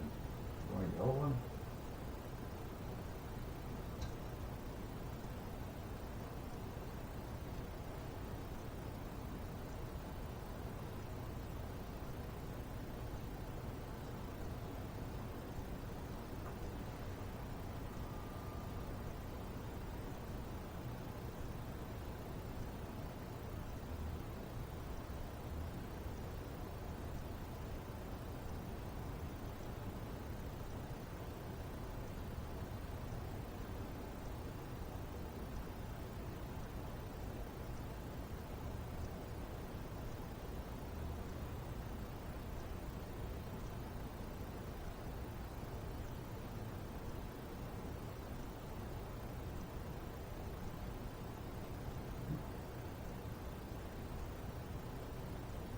Oh, I should put that,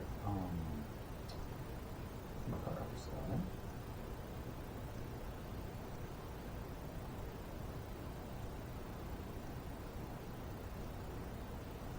I'll buy that.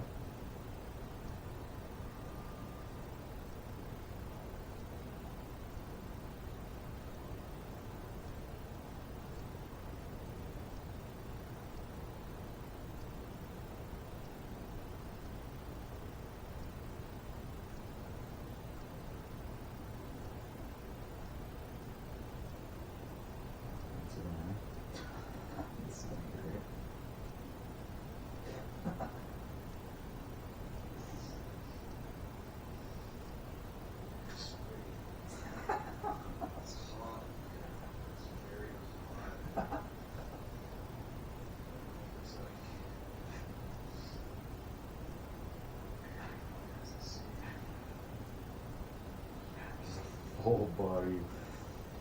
That was rough, man. Pouring out of my body. Crazy.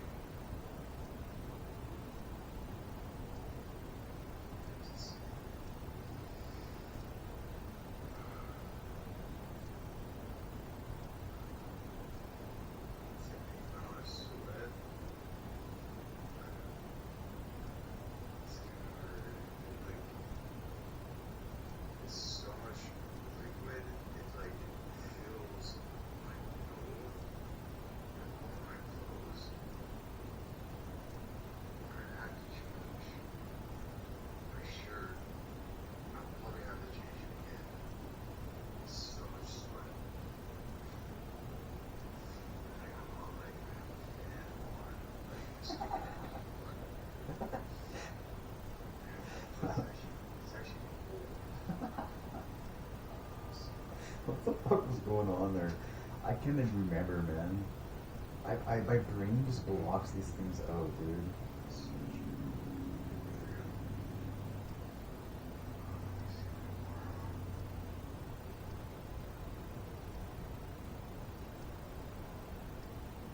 It was pouring out of my entire body. Like, I must have lost so much water.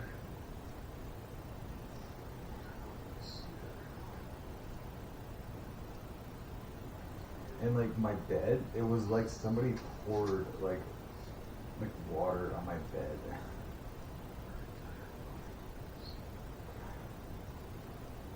Oops.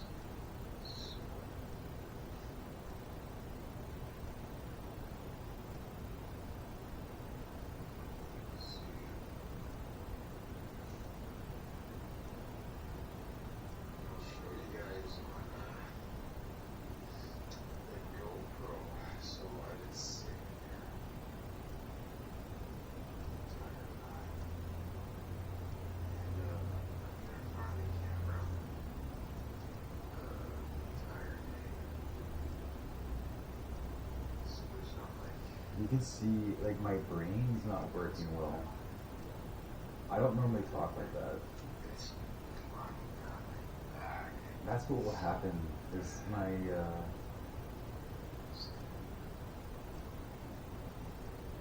there's a very I wave goodbye. I'm such a goofball, man.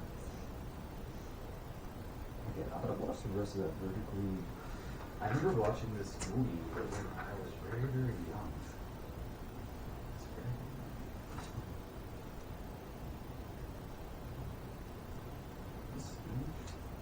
this sandwich big?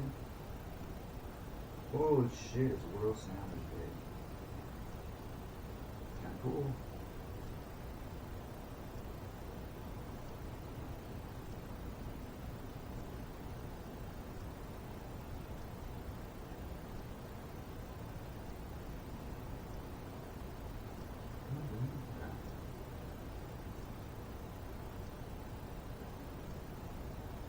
Well, today's Monday Night Football, or Monday Night Hockey.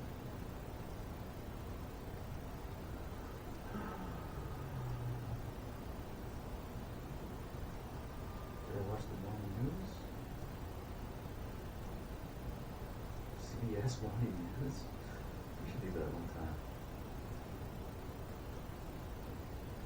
Some of the people. Was this Johnny Garrett? Who's you? Mike Penn. Oye, he brags about it. So dice que se les coge. He tells me, boxing, and they like it. They like joking. That's so old. That is nothing. They forgot the king symbol. He makes them to remember. Esto es lo que él me dijo.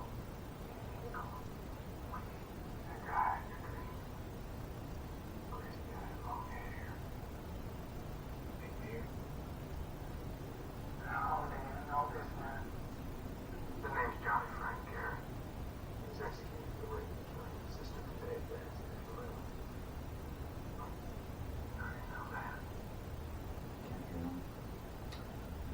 battery 10%.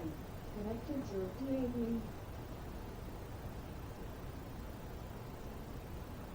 New episode, let's fucking go. Crave's cheaper, man. Crave is only $12. If you're interested in a good subscription, I highly recommend Crave. Crave's a really good one. Crave's good, Paramount's good.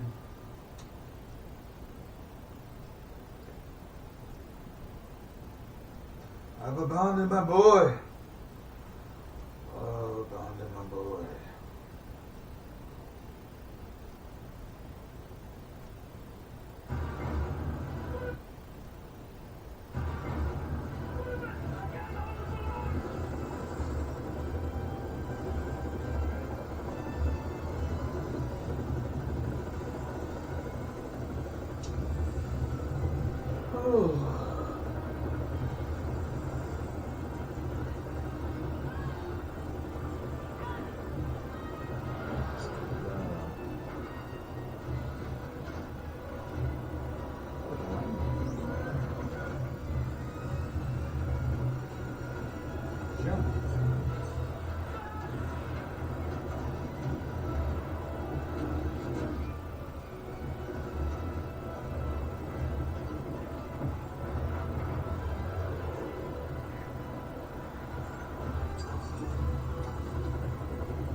This seems...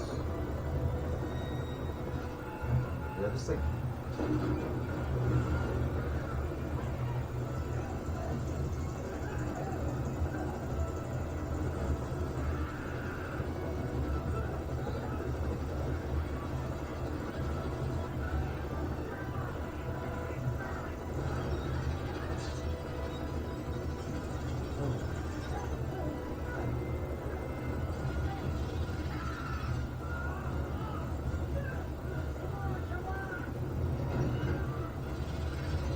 Whoa, that hit her. That's fucking crazy. Fucking throw him, dude.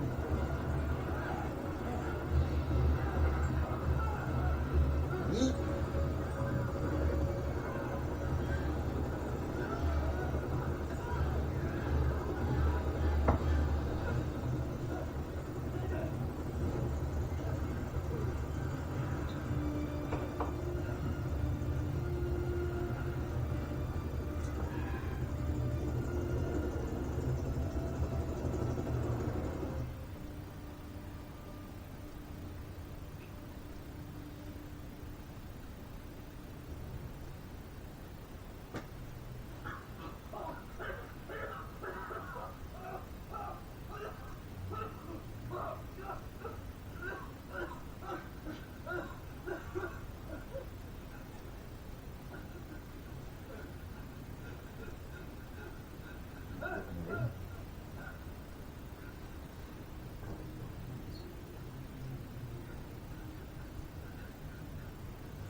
He needs Dex now. No.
kind of thinking about what happened during the World Series. You know, how it kind of acted like that.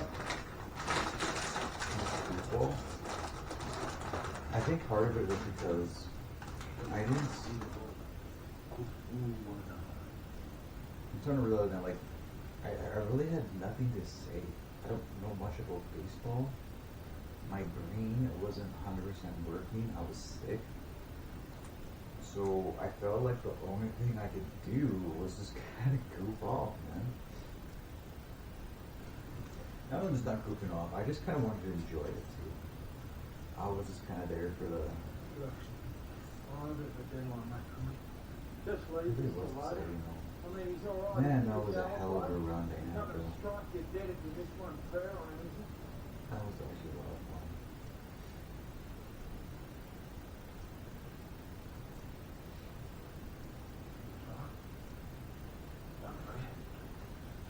Circumstances?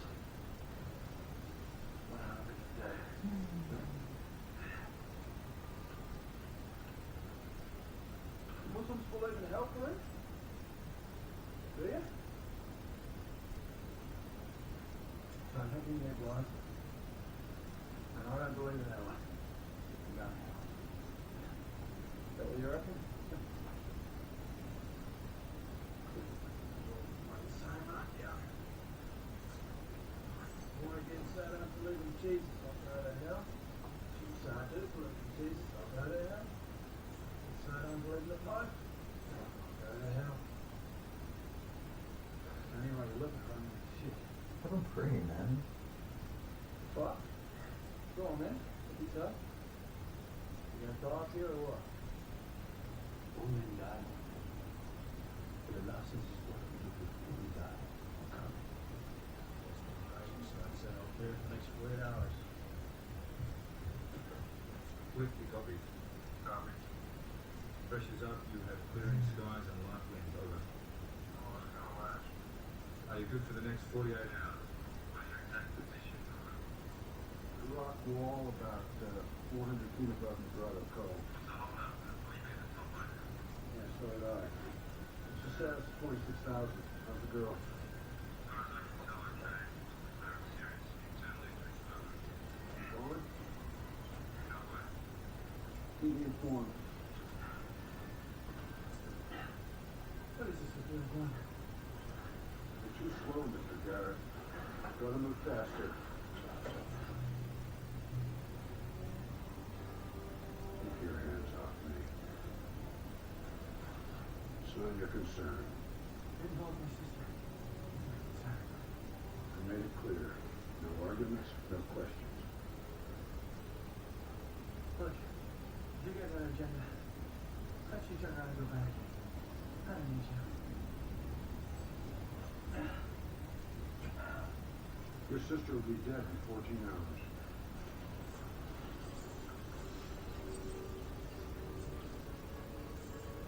Good luck.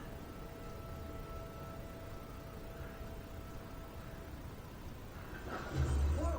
I got you.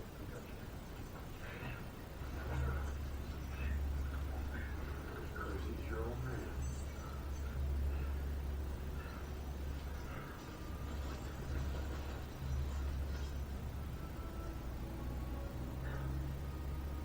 You did the right thing in cutting the rope.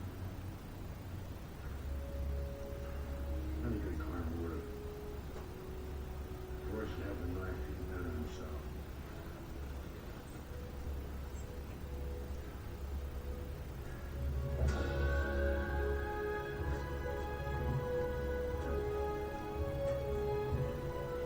I see Miss Orange and brown together, working together.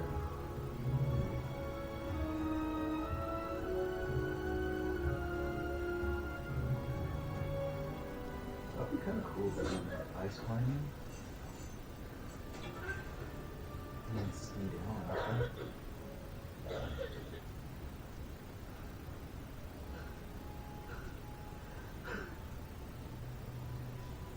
Give me some love.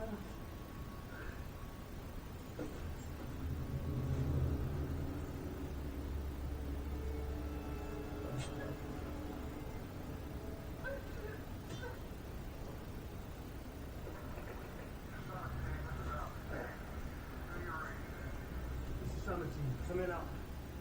Summit team. Elliot Vaughn, who's this?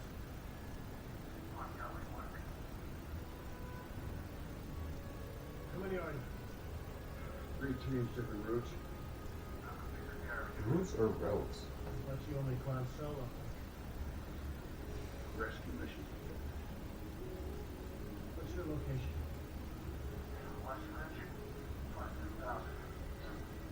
You'll have to climb fast. Tell Garrett this just got a demon. Then I'll speed him up. Quick to stand again!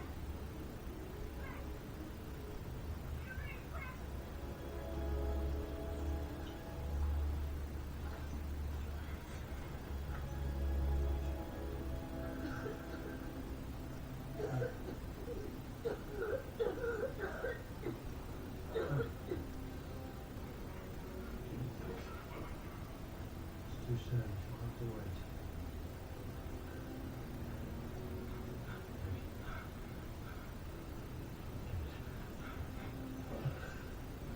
I told you. I told you not to let her give it to you.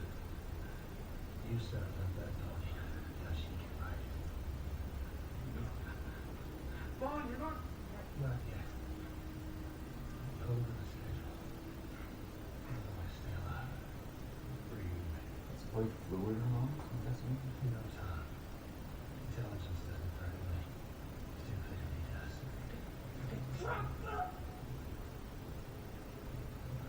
What have you done here? Mother! You were the leader, Tom.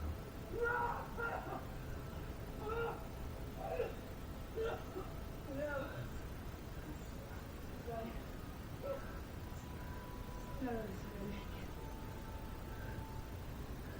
You want to survive? Don't do it.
Sylvia, I'm going back. Mr. Garrett? Your sister has pulmonary edema. We don't have the time. Monique and Sarah are question marks. Your sister's not.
fine, just with me. Don't push it if you're a nurse.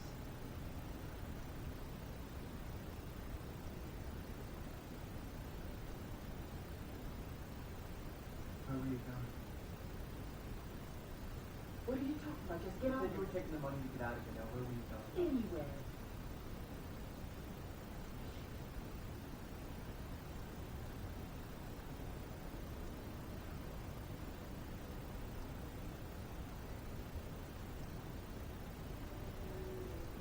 Paris.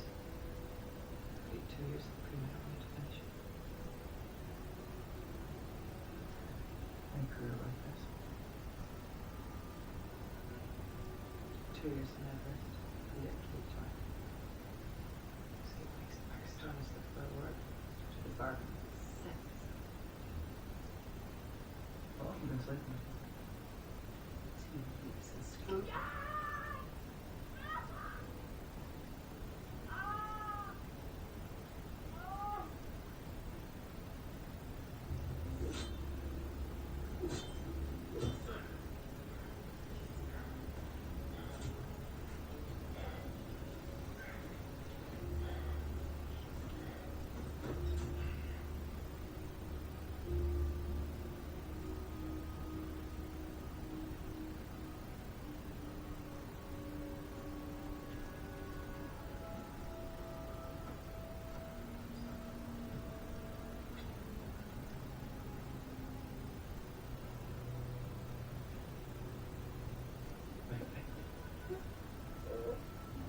I think here's your time back.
Wait for your copy.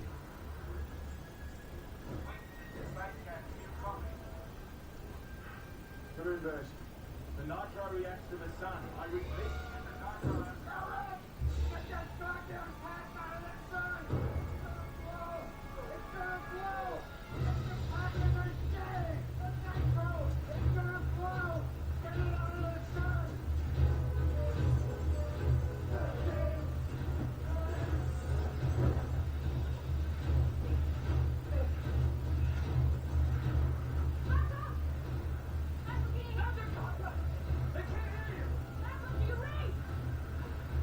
You take your shoulder. I'll try to reach.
Please. Peter, repeat. I don't understand.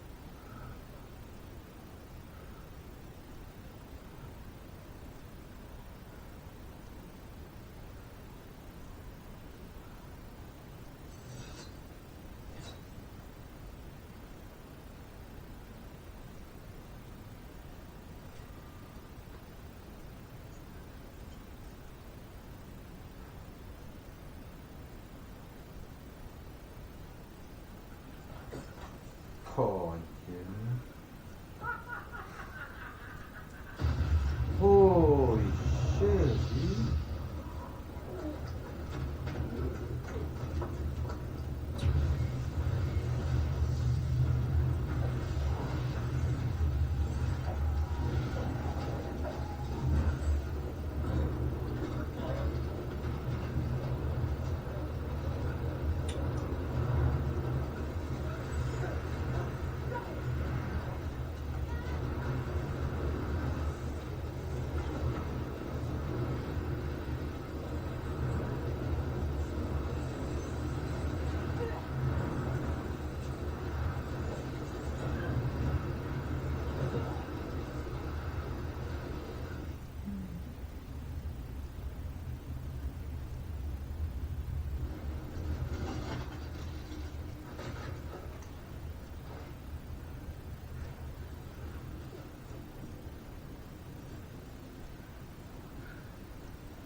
What you looking for?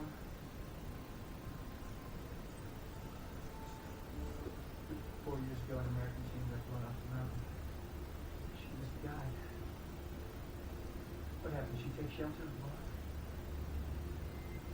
24 and 36 hours. I figure she died in FEMA. Wouldn't have happened if she got that sort of thing. What do? Use it for himself? Is that what you think? Anthony came. What he did? How long have you known? Since they interviewed her, second text got swept away. That was a lie she always carried on her. What years were you? No, it's her. He had to come back. How did you kill him? My wife died of edema. They stripped the skin for a few months before he moved.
escape.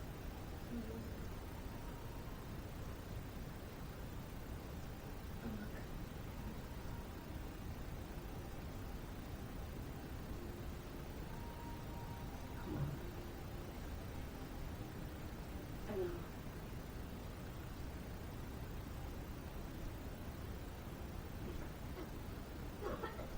Peter. Peter. There it is.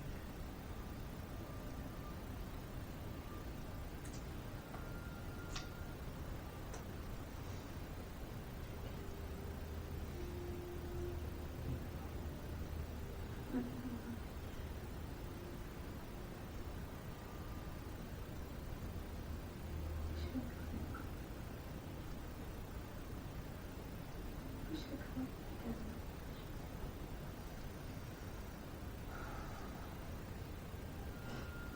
Oh, no. It was fun. Yeah, it was every single time I stand up.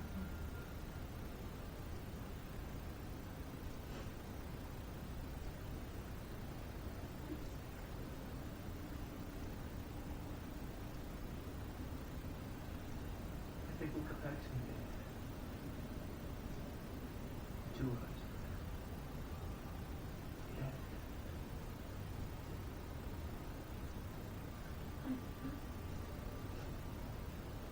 I'm coming to meet you. No, Phil. Promise me, I don't want you to die. I can't let you do that. I don't care. Don't put me through it, you understand?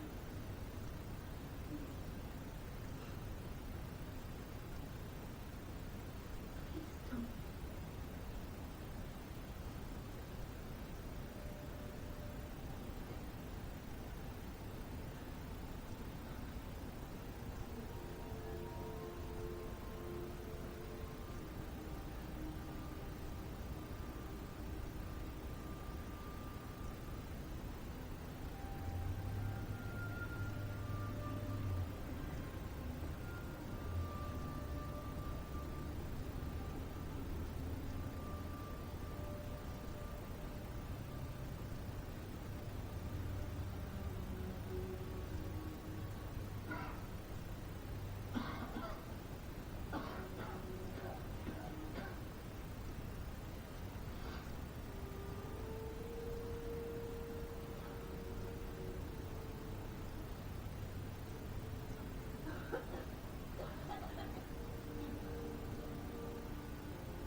He's gonna murder him.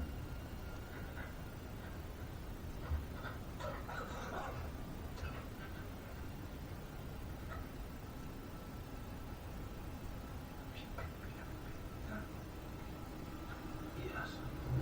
Oh my gosh. You never do it so violently.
Hollywood Suite, Hollywood.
This is.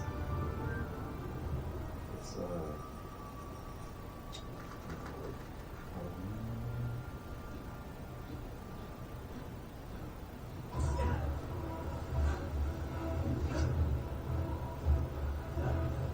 coincidence.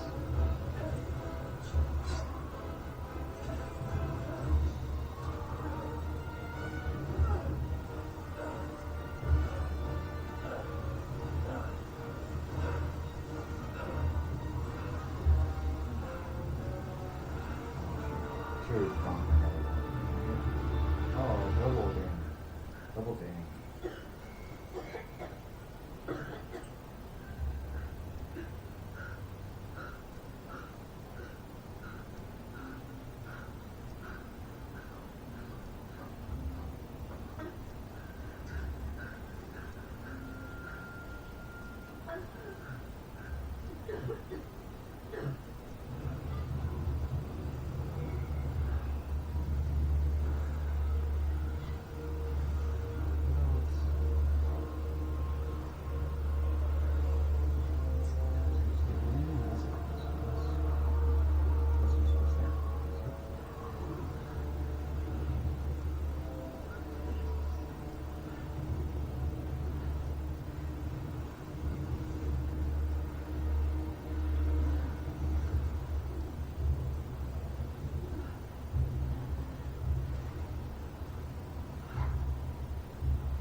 Uh-oh. Uh-oh.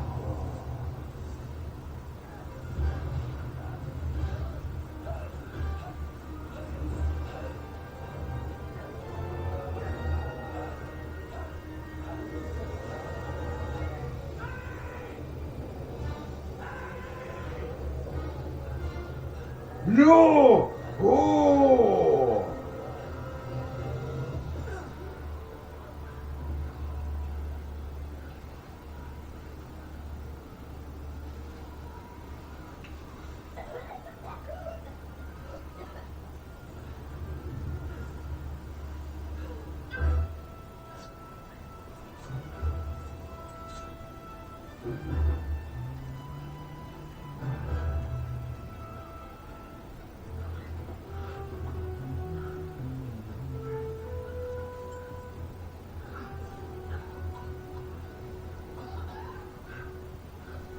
Why did he kill the other guy? I don't get that.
Power of forgiveness, man. Oh, my eyes. Oh.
Really? Self-sacrifice.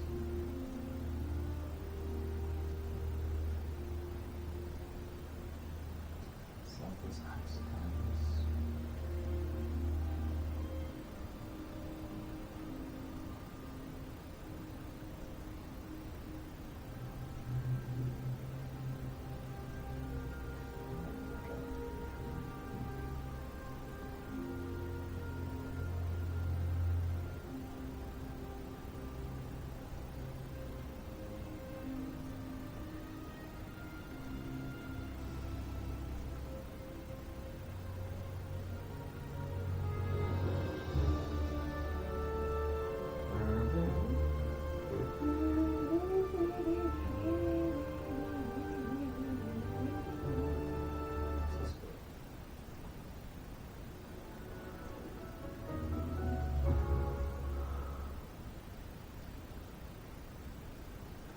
I don't think I've ever seen this movie.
Excuse me.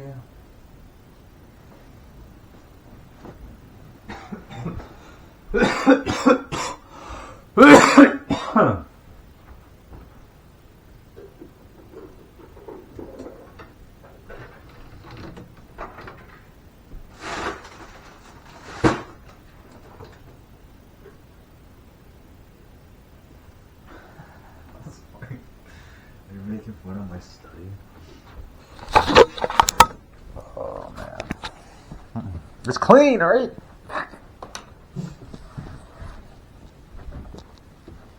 I feel like this is like decent. It's a little messy, but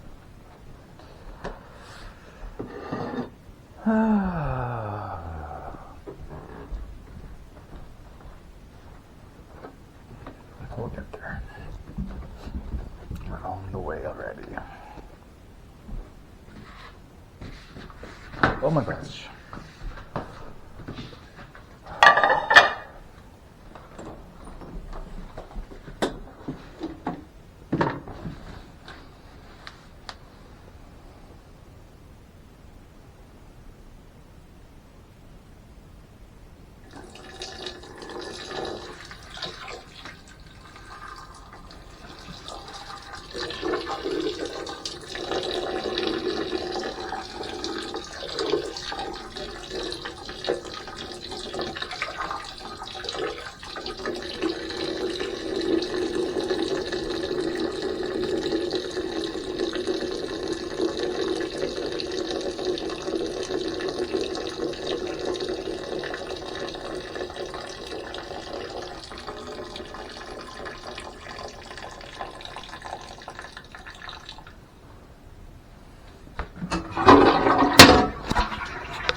Oh my goodness.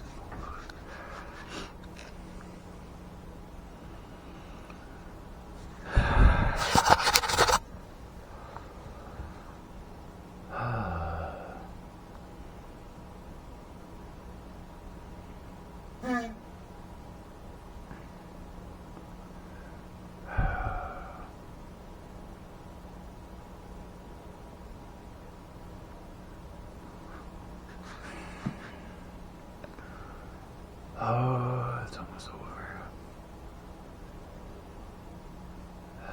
Just gonna pee clean.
throat hurts. Oh.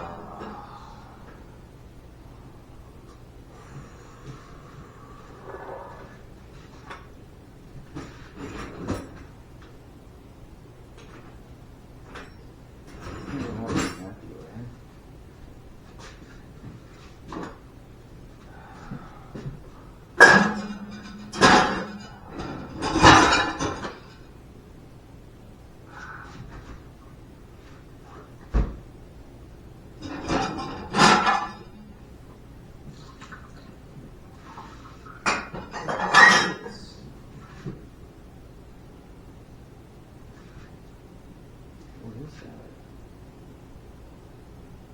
I never cooked that.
Oh, I should see if anyone might want pepper.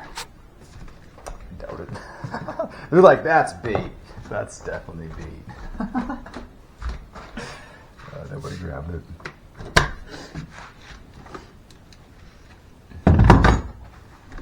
It wasn't bait. It was actually. It's not a trick. It was actually a treat.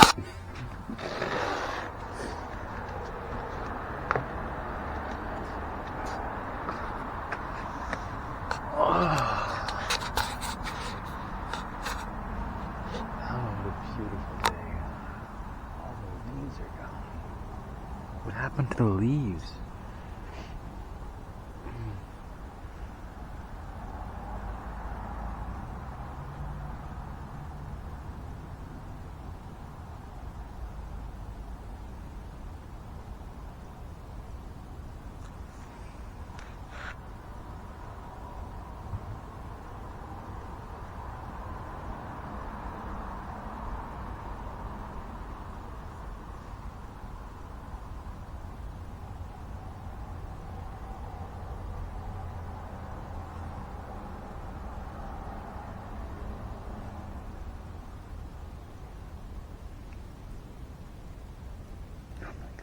So nice.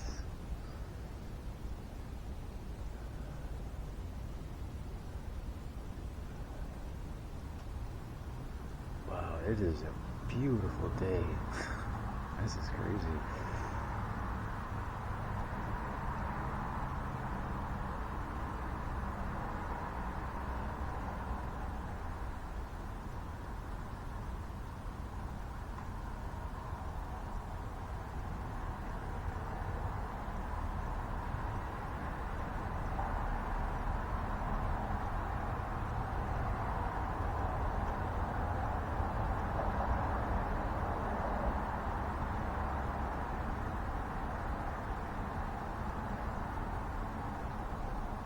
Plausible guiltiness. That's the word.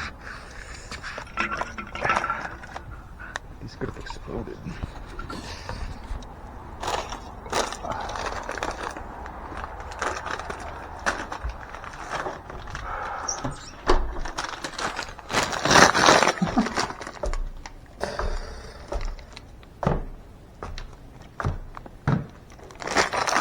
Holy fuck, that's cold.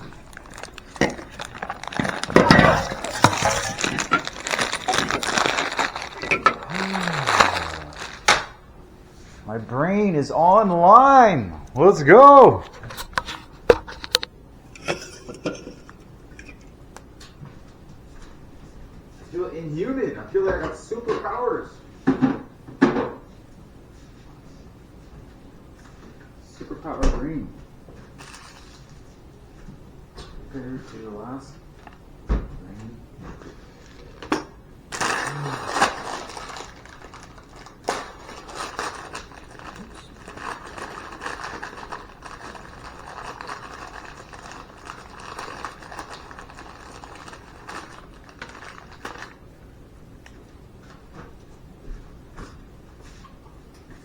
Hey, found the blue on the lighter, but I couldn't stay away from the fire.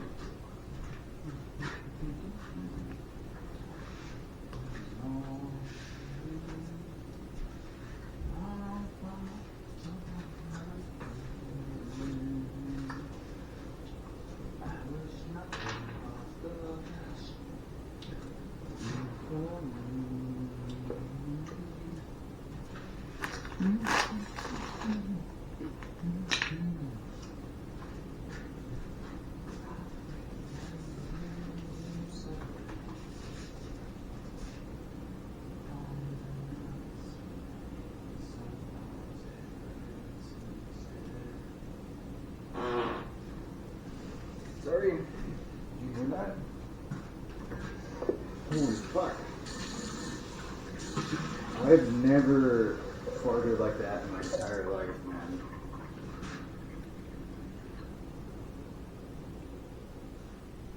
I'm starting, I think the weed's like almost out of my system. I feel it. There's like very little weed in my body. We're almost there.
ya boy.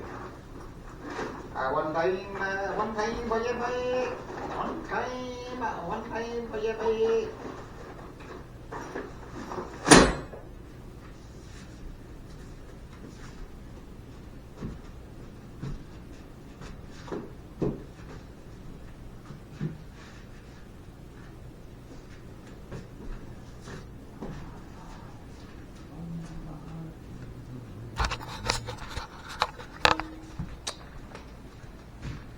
Kaboomy. These fucking there's a story behind these clippers. That's for another day. My mom will have to tell you that story. And she'll probably tell you a different version than my story. Sorry, I really don't like my laugh, dude. I've never liked my laugh. It's such a fucking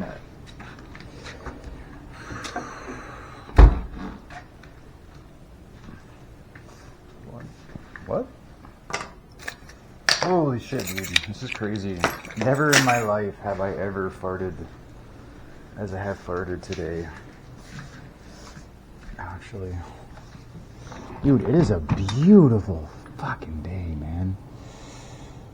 Holy. It is amazingly beautiful out right now. And very soon, I will be out there.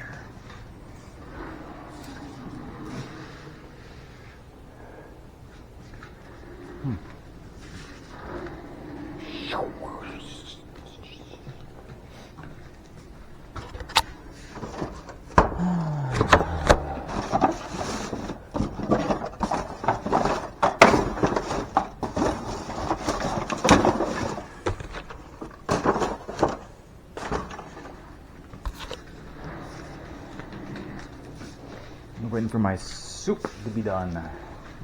I got a French onion soup. Getting cooked up here. It looks like it's almost done. I'm gonna shorten the time. Oh, I need vitamin C.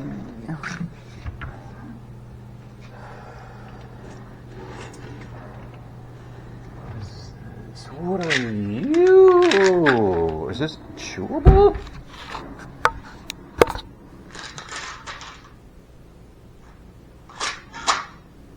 It's non-acidic. How does it get absorbed? It needs to be in an acidic environment to be properly absorbed, isn't it?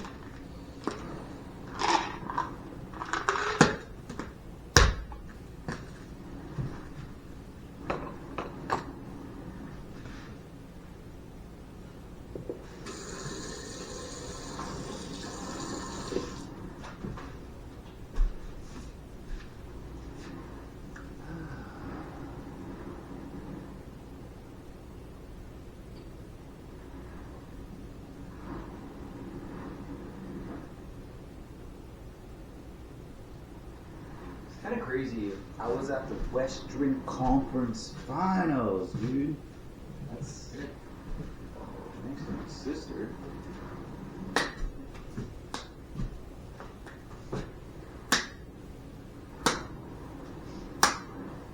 Oh, let's get back.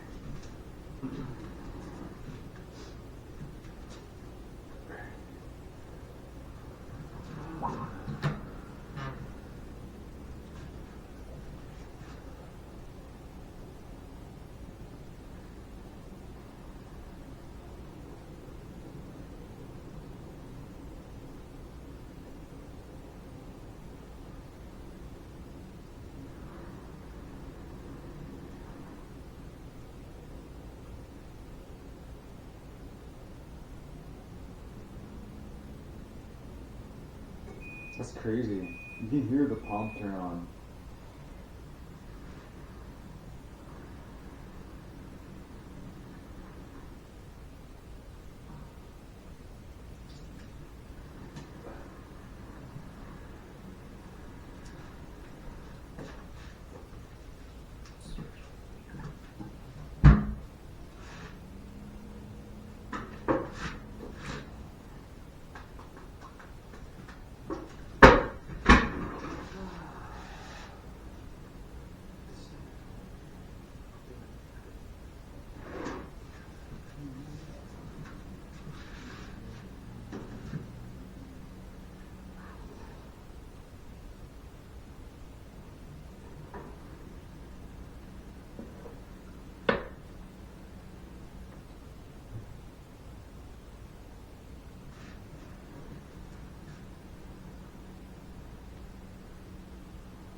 What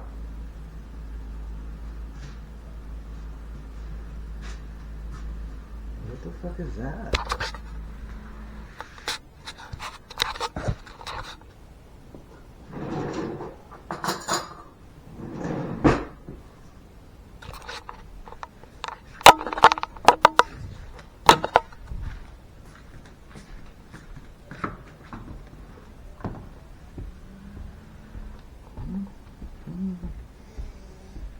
Oh, before I forget, I'll lock that door.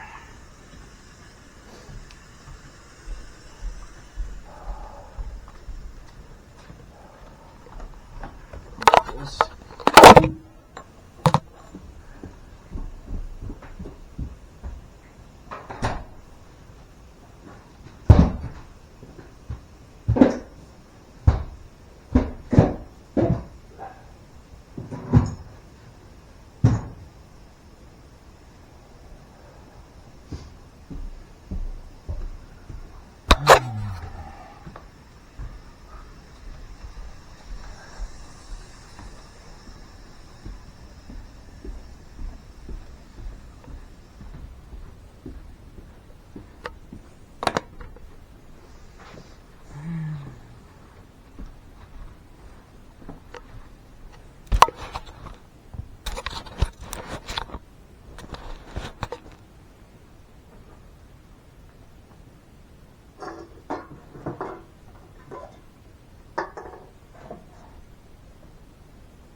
Doing cortisol detox today.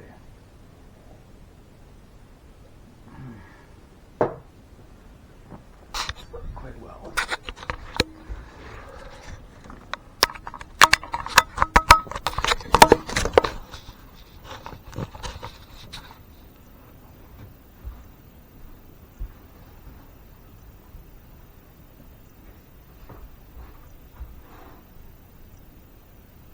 Thank you.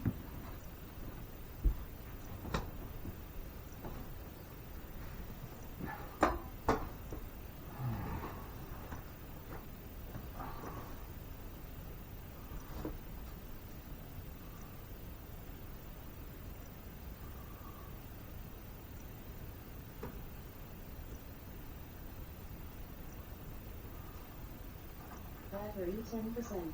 Connected to 218.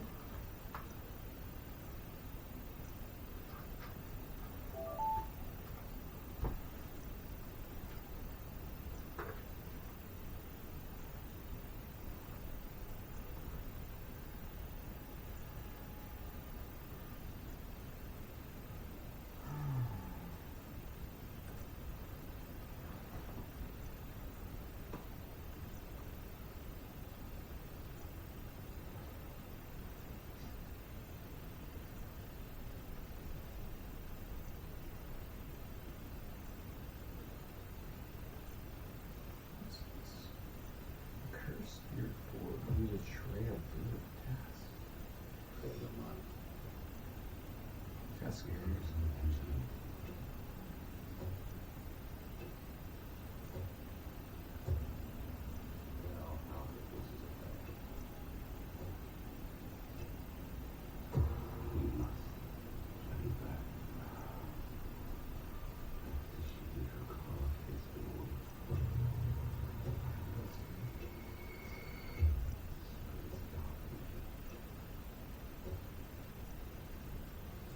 No blanket. How do you do that? I gotta learn how to do this.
those hands?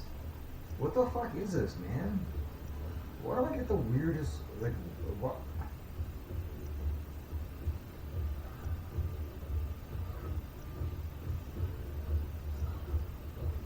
Is that how I dance? Like, fuck. You guys you're making fun of me. I feel like this is somehow.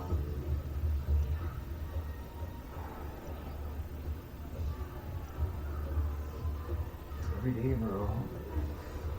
Do you have like a guy on staff, like fucking a whole team of news? Like, how the fuck would we fuck with them today? 14 like fucking scientists from NASA are working on the fucking how to fuck with Dave. Fucking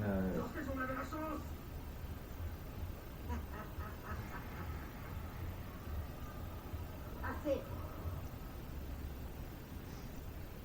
witches? I'm not a witch. Maybe I am. I don't know.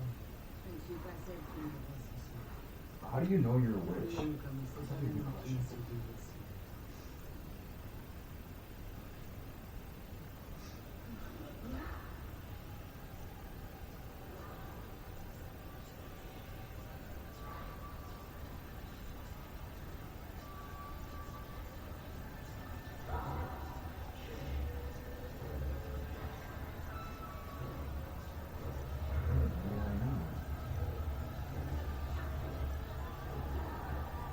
You may be a witch if you feel a real strong connection to nature and the moon, have heightened intuition or psychic abilities, are sensitive to energy, or have an interest in magic, spells, divination since childhood. Oh, fuck, man.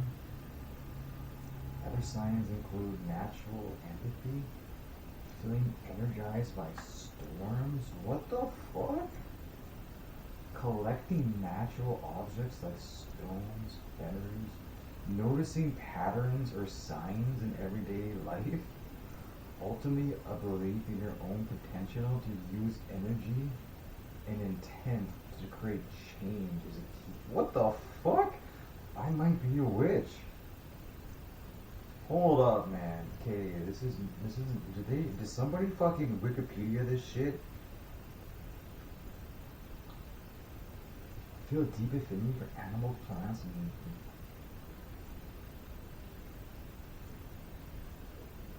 feel most at peace in a natural setting, like the ocean and the ocean. Are sensitive to cycles of the moon, particularly the full moon. What the fuck?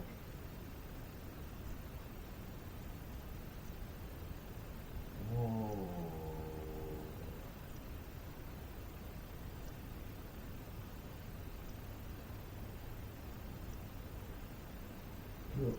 Feel physically or emotionally affected by changes in the weather, especially storms. And sense the energy or vibe of a person or place. Experiencing electrical device malfunction around them. Oh my god.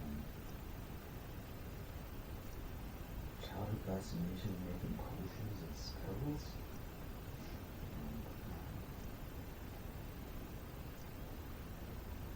Maybe not.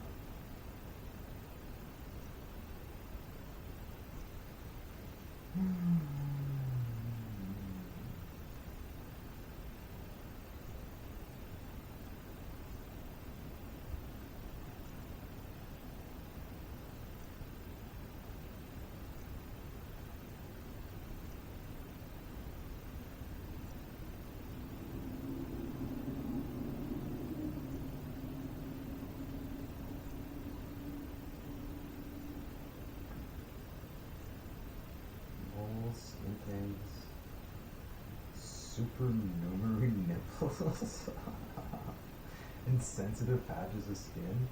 My skin's actually like really sensitive.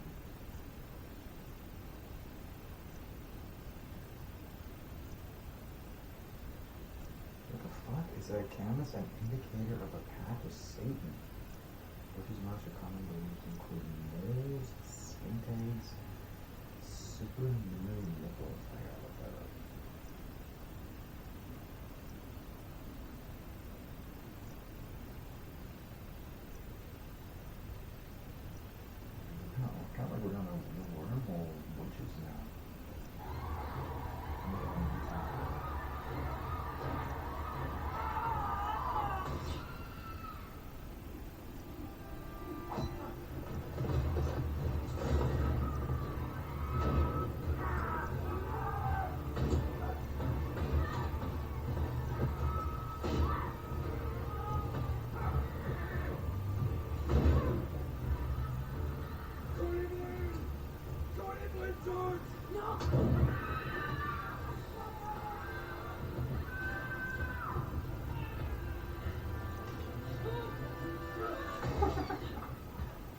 What's a third nipple?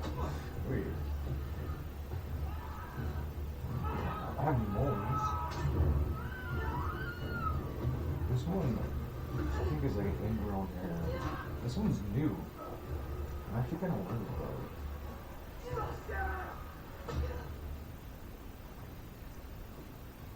Yeah, that one's brand new.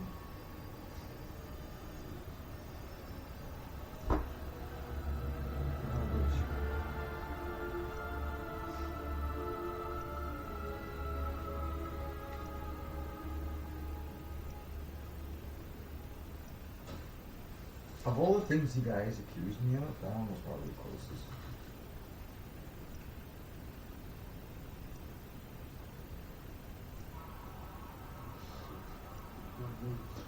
Trip the wires! Put it on. You still got time.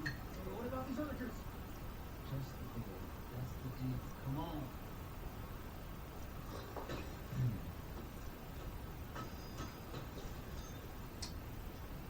Plug it back. You guys are gonna piss off the Richard. Come on. Let's go. Holy fuck, that's one.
What'd you find?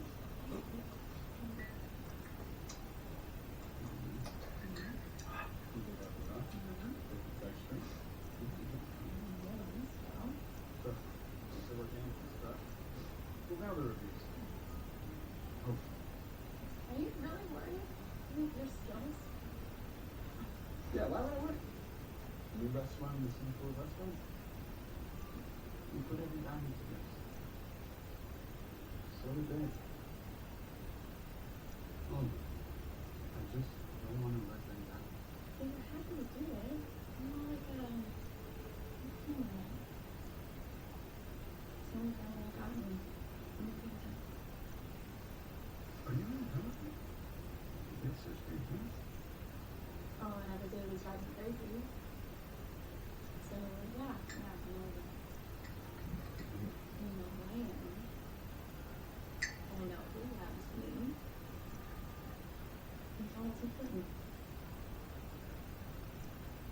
And the only stuff to discover what a genius you are. Hey, guys, thought we were on a tight schedule. We are! Yeah, we're getting like nothing over here. You guys come work this side. I didn't get this. Hello?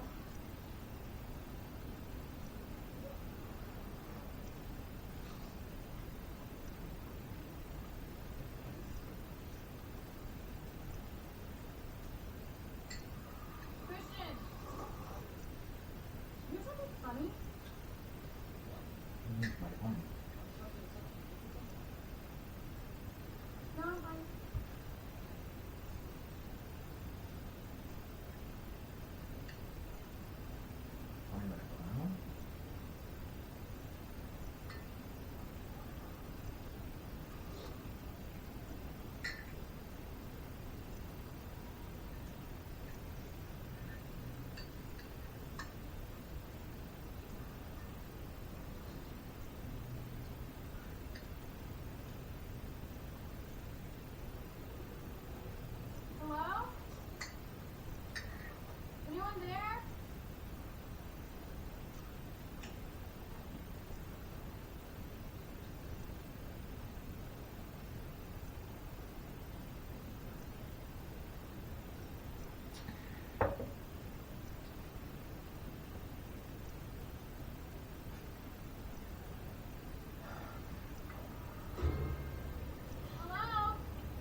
both of you. Excuse me. It's amazing, right? This one just left it in. It's pretty old. You just found it? Yeah, I saw this stray cat and then just there it was. Oh, it's pink, I think. You were following the cat? Like it's gotta do some sort of antique or something. This would look so good in a restaurant. Yeah, maybe. You know, like on the wall or something. You're gonna find out. I'll tell you what, we'll take it. And then we'll think about it, yeah? Alright. Come on, let's get a movie.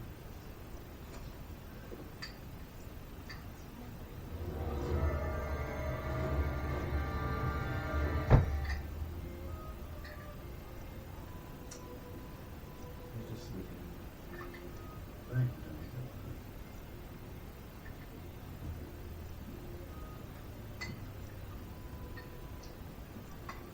Can a guy be a witch?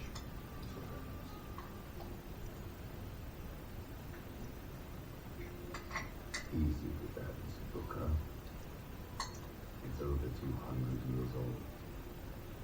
Worth more per shot little pain. I consider it a bonus and nearly get my ass killed. Whose fault is that? The barge is your man, not mine. Some bitch is crazy. Was crazy. We are quite certain he's dead. What we don't know is what happened to the boy. All I know is that crazy fucker tried to crack my skull like an egg. I'm not gonna be alive. But luck is a fickle thing.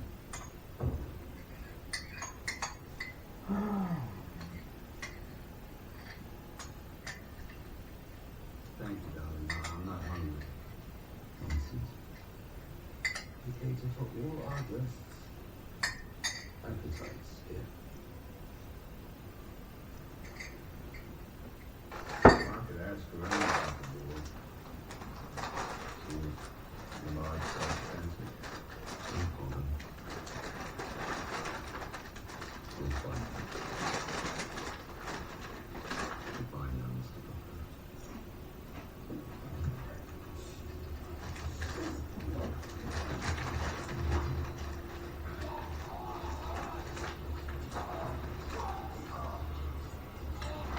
I'm probably not a witch.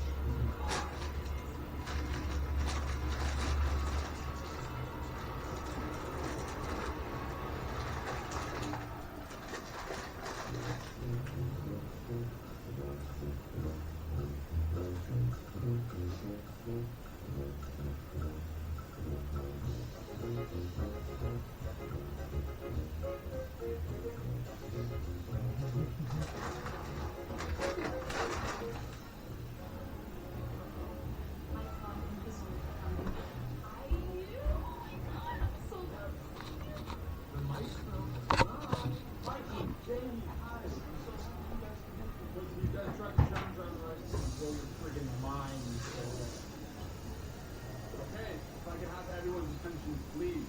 Welcome. So good to see so many familiar faces in the Grimland Sling. You guys are in for a real treat tonight. You're about to experience some of our finest field cooking. Our influencers are African, French, and Caribbean. Thank you, Zach. As well as my own people in Spanish. We are still experimenting with the menu, but let us know what you think. Let's take it. Come on, I know everybody's hungry.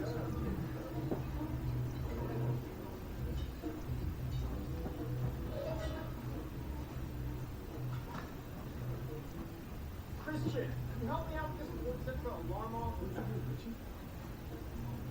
I don't know what I'm doing. Sorry. I should have had this chimney cleaned before you moved in. Bird's nest in this thing. This building's over 100 years old.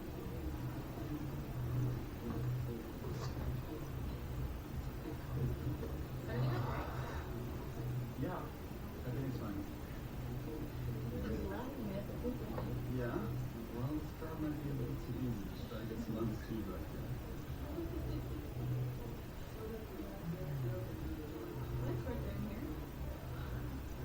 Oh. Sorry, I kind of invited her. You kind of invited my ex-girlfriend? Well, yeah, you know, she's single now, and so am I, obviously. So what? You want her to end up with some rando? Just keep it in the family, guys. Keep it in the family.